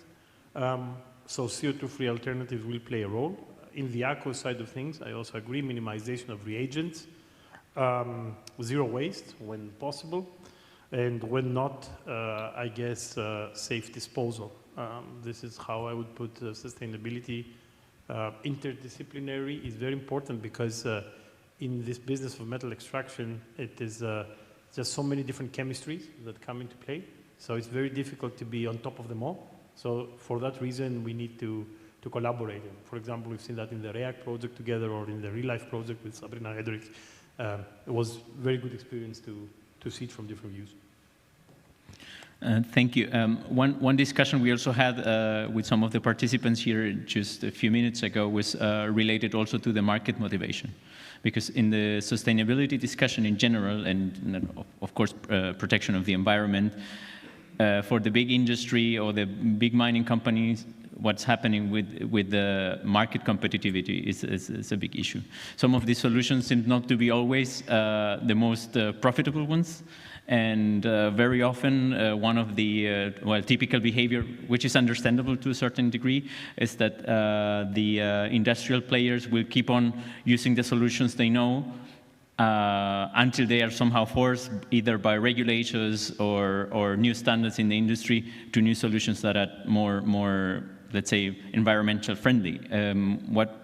What could you say about this? And these particular solutions, because of course, well, at the testing stage, we don't know. Maybe still at research level, we can make experiments as the tests you have shown for these different cases. But and how this can also be addressed by, I don't know, investment into this particular projects, or the motivation of the patenting of the technologies or pilots. What would be your experience on this?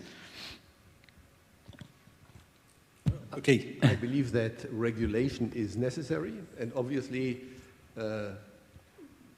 some regulation comes from the market.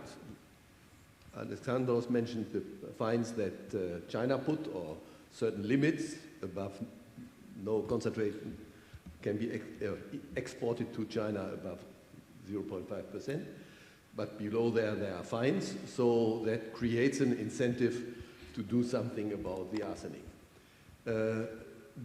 But that is like in international things, but within the country, you need to have restrictions on what is allowed. And I think the main point is that these things need to be predictable. So to have new restrictions very quickly, and then the companies go bankrupt is not really helpful, but there should be a long-term strategy to make the industry more clean in a predictable timescale. And then they will be able to adapt, and they will invest in that. I mean, to take a bit of the pessimism sometimes that we find, there is the notion in many plants that every plant section should be profitable, and if a plant section is not profitable, it should close down, right? But think about gas cleaning. Just think about gas cleaning of a furnace in itself, right? Is gas cleaning in itself a profitable unit operation? No, but it's still there. Does it have a capex? Does it have a dopex? It does, but there is regulation saying, well, you have to clean your gas. You cannot just, throw residue in the atmosphere. Let me give you a brief example. 1960s, reading the Habashi books, and he was saying, wherever there is sulfide smelting, there is acid rain. Why? Because SO2 comes, SO3 drains down. Well, we've solved the problem. You have acid plants, there is no such thing anymore. There is no acid rain beside the smelter. So the legislation has to happen. And an interesting point is, for example, take battery recycling, with a project we're working with Sabrina, lithium iron phosphate, right? Lithium iron phosphate batteries. These batteries, they don't have a lot of valuables. They just have a bit of lithium carbonate, perhaps count the graphite in there. Okay, you may say they're not profitable to recycle, dump them. Or you may uphold the regulations that say a certain % of every battery must be recycled. And then you do it. So profitability has to be rethinked. It does. Fortunately, not unfortunately. Yeah, so I should also come a little bit in this point of the discussion. Of course, I'm not in the business field. I want to give an example from the raw materials, and I understood also when we had discussions with Codelco about, look into raw earths or other things. And of course, as the Chilean knows, Codelco is a special case, how innovative they can be in the way as the company is handled. But back to the topic, that is also in general, internationally, the problem with small markets for raw earths or other trace elements is, as you have already said, you are more interested to do investments in the job you know, and in the market you know, and in the market which is larger. And that's why you run in big issues. I know from Portugal, there are some deposits, they have really indium inside their sulfides, but it's not produced. Could be, for instance, and that we have to ask us by self, also as European Union, if that deposit would be in China, it would be produced. Because, they deal in another way. That is not an advertisement for the Chinese system, but nevertheless, we have to reflect that. And we have to think about this when we look to Mountain Pass, the best deposit about raw earths in the US. It was up and down and closed and opened again, etc., etc. In China, that would never happen. And that we have to understand. And then we have to seek, I say not that I have a solution for that, but we have to understand how we handle this. And one thing I want to add to our topic in before, what Alexandros also said, and I want totally to agree, I think we as engineers, we have to think also new processes absolutely at first from the energy balance point of view. And though I would also say decarbonization should not go in a direction where we look only to CO2, but we use a lot of new energy, or we have absolutely other energy balance, because then this energy is lost for transition, which should be done now in relation to decarbonize. And all of that we have to understand. So do you want to add anything, or? No, I think it was good. Okay, yeah. Well, so my role here is a bit to play also the opposite side. I tell you also my experience as someone from Chile. Chile has always been, over the last years, a bit skeptical about new developments in the mining industry, because a lot of the economy, like a strong part of the Chilean economy is dependent on the mining industry. We as researchers from mostly other fields, we have always had the concern that Chile has spent too much effort and time into the mining industry because it's producing a lot of resources, but at a very primary level. No? So a question is how would you suggest, or what's your view on how to tackle that challenge? Because the incorporation of new technologies seems to be key for this new context in which we are, considering CO2 traces, again, water management, and these problems that in Chile is one of the strongest affected countries by the climate change, because of geographical conditions and so on. So this in some points is turning critical. Some certain parts of Chile, they have water problems for the population first, and in other parts of the country we're using huge amounts of water for not only the mining industry, but the industry in general. So what would be, you think, your advice, or what would be like a proper way of addressing these changes in order to define strategical ways of action? Or what would be your opinion on this? Maybe it's a tough question, I don't know. I would guess it is tough, because I mean, when we say about copper, you mean also a multitude of metals that come with it, or Chile is also lithium, and some colleagues were mentioning rare earth deposits coming around. I'm not sure about that, but exactly. There was some discussion. So we cannot take away the importance of primary metallurgy. It's there, and Chile is very important to that. What I would say is keeping the value chain as complete as possible in country is always good. So, for example, Chile exports concentrates, but makes also copper. But as far as I know, it doesn't remelt the cathodes to make semi-finished products and things like this. So keep the value chain as much as you can. And I would say why I understand that recycling in Europe is big, because as the European Union, we don't have a lot of primary resources. But why it shouldn't mean, even for primary rich countries, that they cannot develop a strong recycling backbone. So I would put it also these two things. Let's say keep the value chain in country and develop also recycling capabilities with them. I would like to say it even more stronger. I think Chile exports 2/3 of the copper as concentrate. And that means a lot of value is created in Hamburg by Aurubis or in China at various places. So not only keep the value chain, but hopefully increase the value chain within the country even further.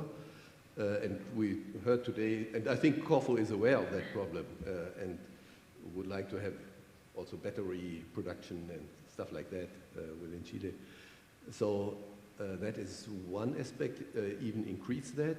And what, you had I've lost my second thought. I agree with you with expanding the recycling part, to develop the recycling industry. As I mentioned in my last slide, recycling, I think, is an option. And Freiberg is a typical example where a primary mining was closed down in 1969. And then the zinc smelter turned into a recycling company. We still have a zinc smelter here in Freiberg, but it's now, since decades, totally recycling. We have a lead smelter in Freiberg, totally recycling. We have other smelters in Halsbrücke, also recycling. So Freiberg is a typical example where an old mining region turned into a recycling area. And basically you need the same processes, some pyrometallurgy, some hydrometallurgy, but then you can do the recycling. And so these processes are available in Chile, so Chile should also develop recycling. It's all there. I agree. Yeah, I agree with Alexandros and Michael, and wants to add what was my first statement really in the first round. You produce so much material, and you should look for what you can produce out of this material as other, let's say, raw values, and then the aspect of that the value chain should be in the country. I think the big question of you means Chile, is what you do with your smelters, that you don't run in the situation that you have to ship all your concentrates to China and Australia or Germany or whatever, or Belgium also. And there you have to be concentrated on as country, as a decider board. And yeah, I think you need smart ideas to bring different disciplines together that you can generate more out of the materials you mine. All you mine, when I think about Carén, these, where the tailings are stored from El Teniente, for the German perspective, a 10 kilometers long valley with, I don't know exactly, 180 meter high wall, where you flush the whole valley. Unbelievable for here, but every German he's sitting in here, you should know, with every new copper piece in whatever electronics he uses, he is a part of flushing Carén. So that is the truth, and that is also the truth with all the renewables. And yeah, there has to be smart ideas. Of course, you cannot use that material at all. It's always a question of transport, how far away, how much as yeah, civil engineering material, but nevertheless, the idea should go in this direction. And to give funds to say you as Chile have a real funding amount which goes really in this direction, to look in other sources. Or also when in the lithium market, I've never understood afterwards when I see this Rio El Salado, that nobody, at least as I know, deals with it to say how we can produce out. And that I would always to show these guys in Southwest Germany who produce in geothermal deep brines with pumping out, and I'm more or less sure there is lead inside and whatever. I think it's much, much easier from a worldwide perspective to produce lithium there. Not a good message for Southwest Germany, but nevertheless. Thank you. We're a bit behind schedule, but we still like to open up the discussion. So maybe someone in the public would like to ask questions to the panel, or has any comment regarding what we have been discussing? Any question or comments from the audience? Yes, sure. Your last presentation about scorodite. Is this not some application of these kinds of material? Well, scorodite has been applied up to now also in industrial scale. So there is a plant in Cometales treating the dust. So Cometales in Calama treating dust coming from Chuquicamata, leaching the dust and stabilizing the arsenic as scorodite, but co-precipitating with gypsum. So it has been applied, let's say, and we know it's more stable than other materials. Also, in the last metallurgical conference in Canada, a smelter in China, Zijin, they showed from their smelter, not from a roaster, precipitation of the arsenic as atmospheric scorodite. Yeah, so the question there is, can you make a high arsenic content scorodite that you don't have crazy volumes? And there are other generations, as I said, my friend George Dimopoulos from McGill University is the expert here, where you can even encapsulate the scorodite in kind of gel structure to avoid the possibility for it to leach out. And I say, if I take not a fanatic, but a very, one-way approach, I would say scorodite should be the way, and everything else is not good, except perhaps glass. Yeah, so that's what I would say. Applications is for use. It's tons and tons. That's the problem. I am not aware. I'm not aware of. Let's say I'm aware of uses of arsenic. It's even considered critical in the European Union for some reason to use as gallium arsenide in certain semiconductors. Mm-hmm. But you saw my presentation before. In DMAs, it's 2 tons an hour. Right? So we're talking about a huge amount of arsenic, so I'm not aware of a large-scale deployment of an arsenic-containing material, other than disposal. Sorry, long answer. No, so time for one last question. Otherwise, we'd like to thank again our panel. Very happy to have you here, and well, we have a small present for you, so I'll ask you to come over. For presents, we come.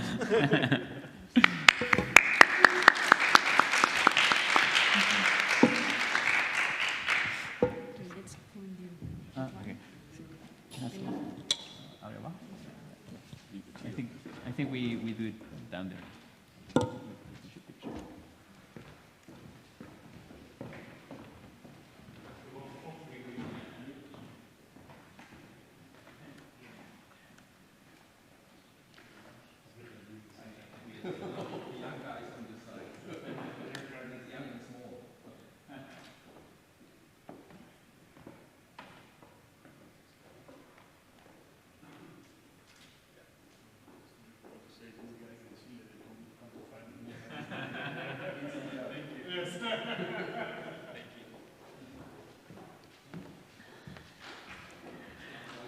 Okay, so last but not least, the last contribution of this session is online contribution. We have contact with Dr. Stefan Föhringer.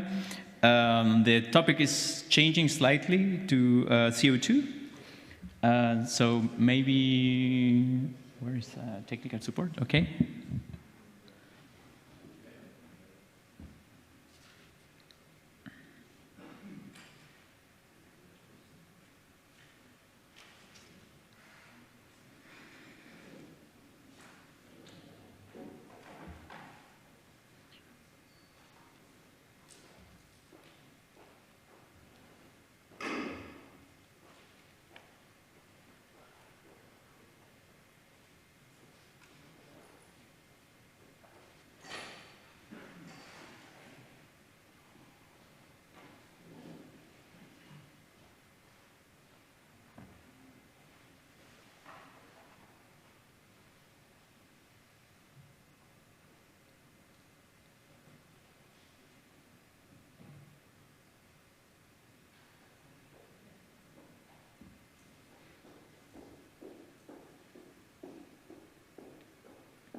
Doctor Esteban, ¿hören Sie uns?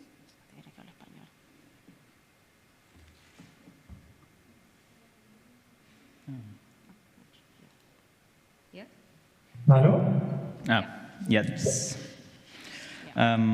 So I proceed in English as. Can you hear me? Yes, I can hear you. Okay. We see your presentation. I think it's good because you can also hear us. So we're a bit behind of schedule. So we have about 15 minutes for your presentation. And then, okay, officially I have to introduce you. So allow me to introduce Dr. Stefan Föhringer. He is representing a University of Concepcion and also a cooperation, a very interesting pioneer cooperation with Max Planck. And his topic of research involves not only, but also natural catalyst for CO2. We are very happy to have you here. We see you, I think, from the audience. And with this, we'd like to give you the stage.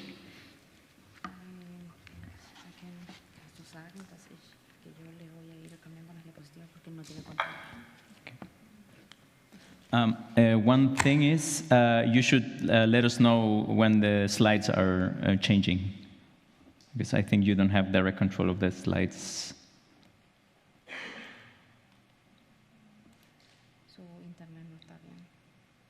Can you hear us?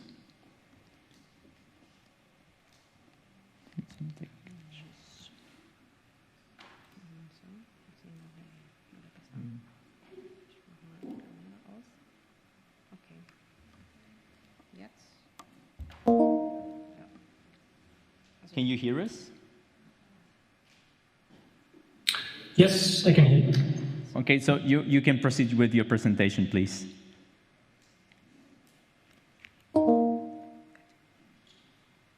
I don't know if the presentation will be uploaded from there or if I should try from here.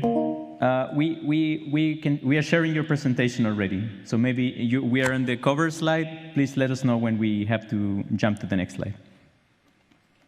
Okay, great. Okay, so let me first start by thanking the organizers for giving the opportunity to present our research work here at this nice meeting. And before starting with the research, I'd like to present a little bit about my career and how I got actually here to Chile. So if you would go to the next slide.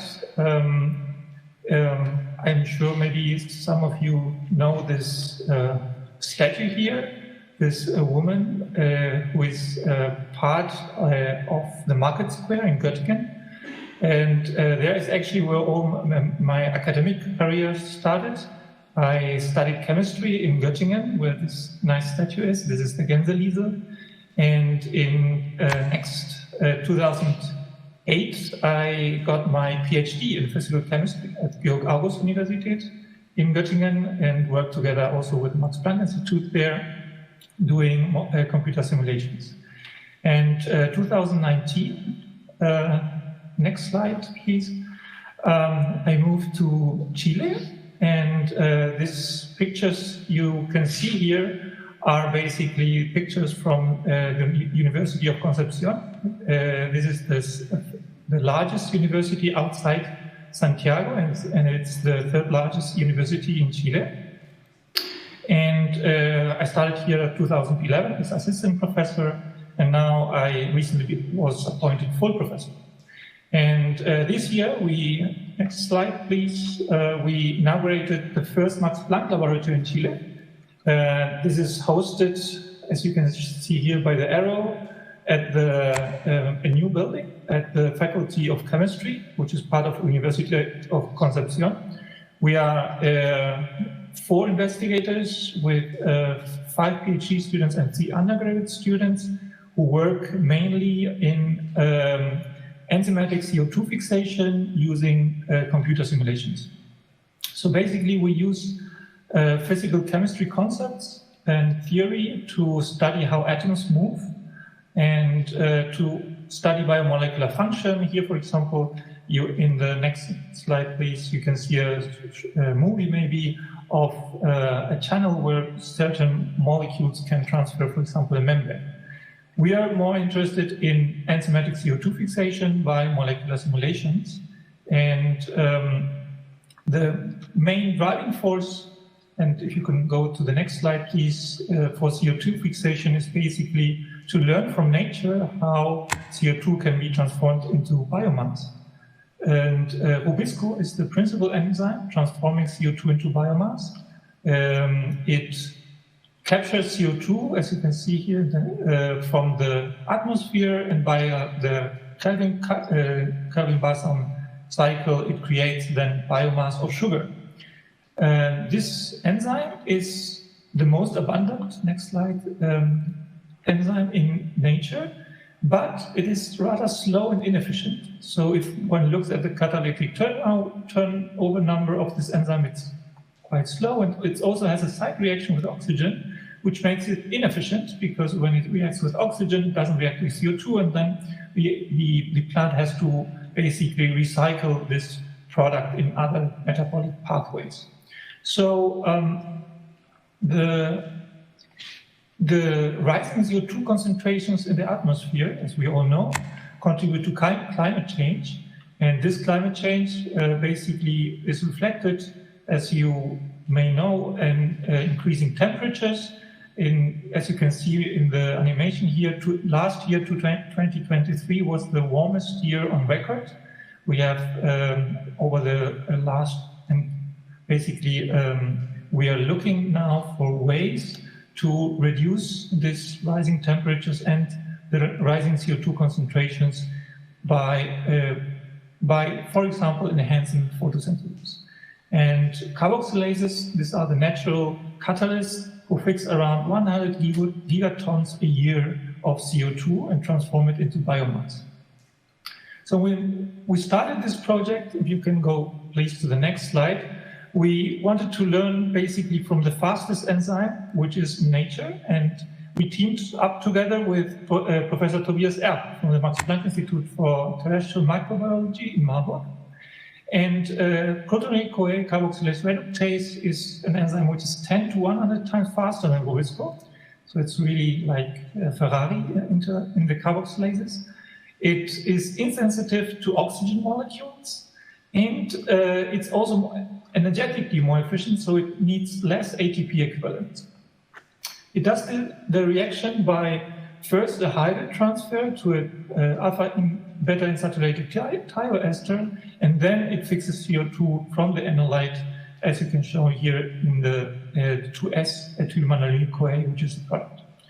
This enzyme has been part, as we go to the next slide, where you can see the cycle of synthetic pathways which were used to fix CO2 in vitro with this enzyme, which, as I said, is more efficient, it doesn't react with oxygen, and needs less ATP equivalent.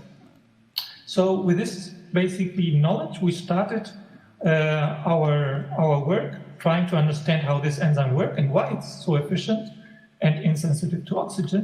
So next slide, we solved first the crystal structure. And in the crystal structure, you can see here in the slides, you have this enzyme has 4 different subunits in 4 different colors. The green one is the closed one, the orange one is the open one, the other 2 are symmetric to the one you can see here. And interestingly, only in some of them you can find the substrate, which is shown here in kind of brownish balls, right? So to have a better look, if you take now the closed subunit, which is closed, you can see clearly that it's closed compared to the open subunit. So the protein can rather have a closed or an open conformation. And if you turn 90 degrees, you can clearly see in one, you have the substrate here shown in with brown balls, and in the other, you have no substrate, so it's empty. So there is a catalytic active and a catalytic not active site. And we wanted to learn how actually the enzyme goes from one into the other. So what we did is we, in collaboration with Professor Helmut Krugmüller, next slide, and a former PhD student, Aaron Gomez, in my lab, we started the conformational dynamics. And that was quite interesting, because if you can maybe start the movie, you will see basically that this enzyme works like a Pac-Man. It goes from the open into the closed conformation. And this dynamics, this conformational change is present in the enzyme in the tetrameric form. And interestingly, when the substrate binds to the active site, then the enzyme changes the conformation. So it's like a trigger. So the enzyme binds to the active site, and then the active site closes and the chemical reaction starts. So that was quite interesting. So what we then did is we wanted to know if this opening and closing somehow is related to the capture of CO2. When does actually CO2 enter this active site? If you go to the next slide, our question was if this conformational dynamics modulates CO2 concentration in the active site. So that means that if you have an open state of the active site or a closed one, in which you will find more CO2, or which is more likely to find CO2, to see if there is if this conformational dynamics also contributes to CO2 binding. So here, next slide, we did molecular dynamic simulations of the whole enzyme with CO2, water, and ions and everything. And we looked at the active site, where we knew from mutagenesis experiments that there are 4 residues shown here on the left, on the right, which are crucial for catalysis. And to make the long story short, here I show you basically the binding free energy, if you go to the next slide, for the different states of this active site. So either open without substrate or closed with a substrate. And the binding free energy is when it's negative, then CO2 wants to go into the active site. When it's positive, CO2 is not in the active site. And that was quite interesting because the CO2 only binds to the open active site, so when no substrate is there. And if you add substrate to the active site but maintain the open conformation, the probability to find CO2 is favorable, so you have a negative binding free energy. And after it closes, CO2 doesn't want to enter the active site. So from this analysis, we can conclude that this conformational dynamics modulate the binding affinity of CO2, and it's much more probable to have CO2 when it's open. So it's really like a Pac-Man, right?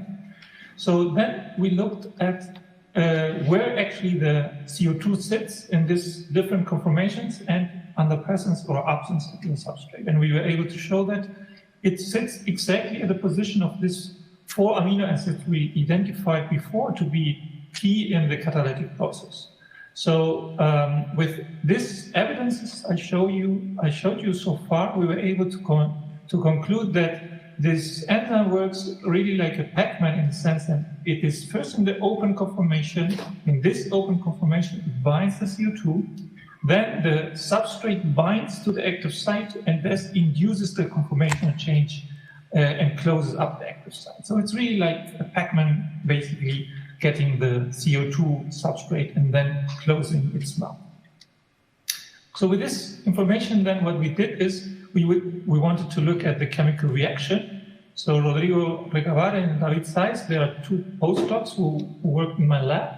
We looked really at, next slide, how this works. So first, chemically speaking, you have a hydrogen transfer reaction from NADPH to the substrate, the protonic-CoA. It forms the enolate, and from the enolate, then you can fix the CO2 and form the product. And we followed the chemical reaction. We use quantum mechanics to follow this reaction, and considering the movement of enzyme and the substrate. And we are able basically to follow the reaction along the free energy profile, which I show you in the next slide. And basically, you start with a reactant where you have the NADPH, the substrate, and the CO2.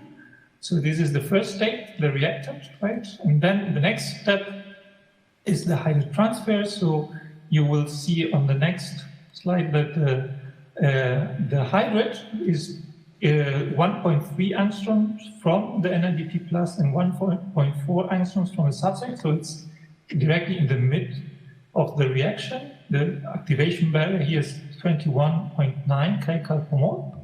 And then you form an enolate, which is this reactive species, which can then capture the CO2, which should be in the active site, over the transition state, which is lower in energy, and form the product. So at the end, you have all basically steps of the chemical reaction, from the reactant to the product, and the associated free energy of each step.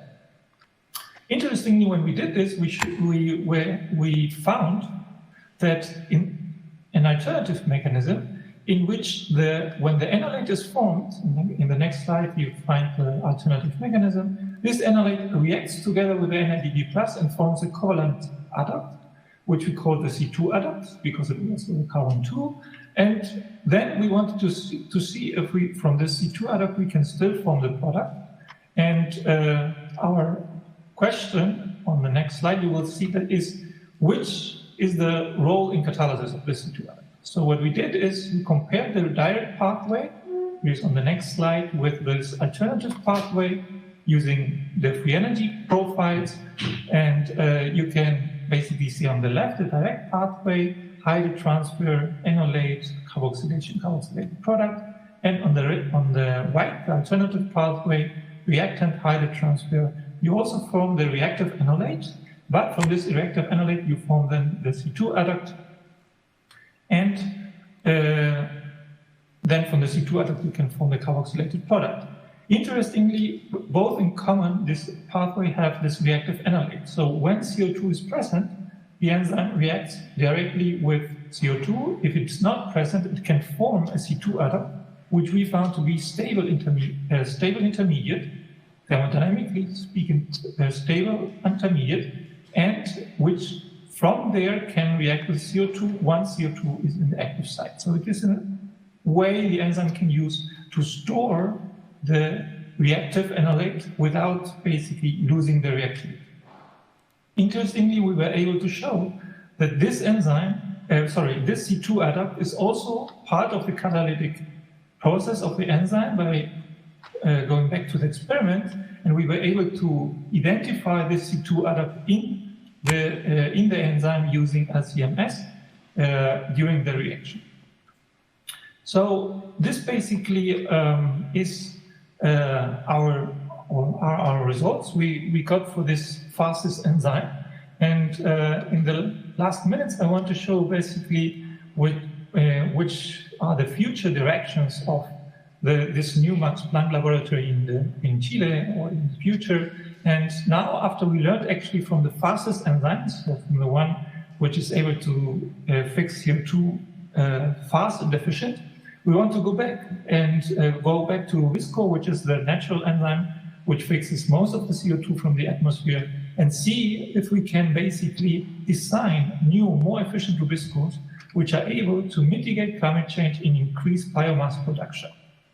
So in this aim, we were able to increase the specificity of Rubiscos. So what we did is we looked at different forms of Rubisco and saw how much it reacts with CO2 and oxygen, and we were able to increase the specificity by, for example, looking at the role of this small subunit in Rubisco and also introducing point mutations. So this is basically our main focus for the next 4 or 5 years. And to pursue basically this research, we are always looking for motivated PhD students and postdocs. So if you know someone who is interested in computer simulations and biochemistry and learning how to fix CO2 efficiently, then please contact me. We have PhD programs here in Concepcion for chemistry, biochemistry, and also local funding for doing postdocs. So with that, I'd like to thank first the Quantum Chemistry Molecular Modeling Group here, which picture here is taken here on top of the mountain, here close to our lab, and also Max Planck Institute in Göttingen and Marburg, Anita von der Sweet funding, and thank you very much for your attention. In the last slide, you will see the movie of how actually CO2 fixation takes place in this fast enzyme cotonou-CoA carboxylase. I hope I was more or less on time, and I'm happy to answer any questions. Can you hear me now? Yes. Okay, so first we thank our speaker. So any question from the audience?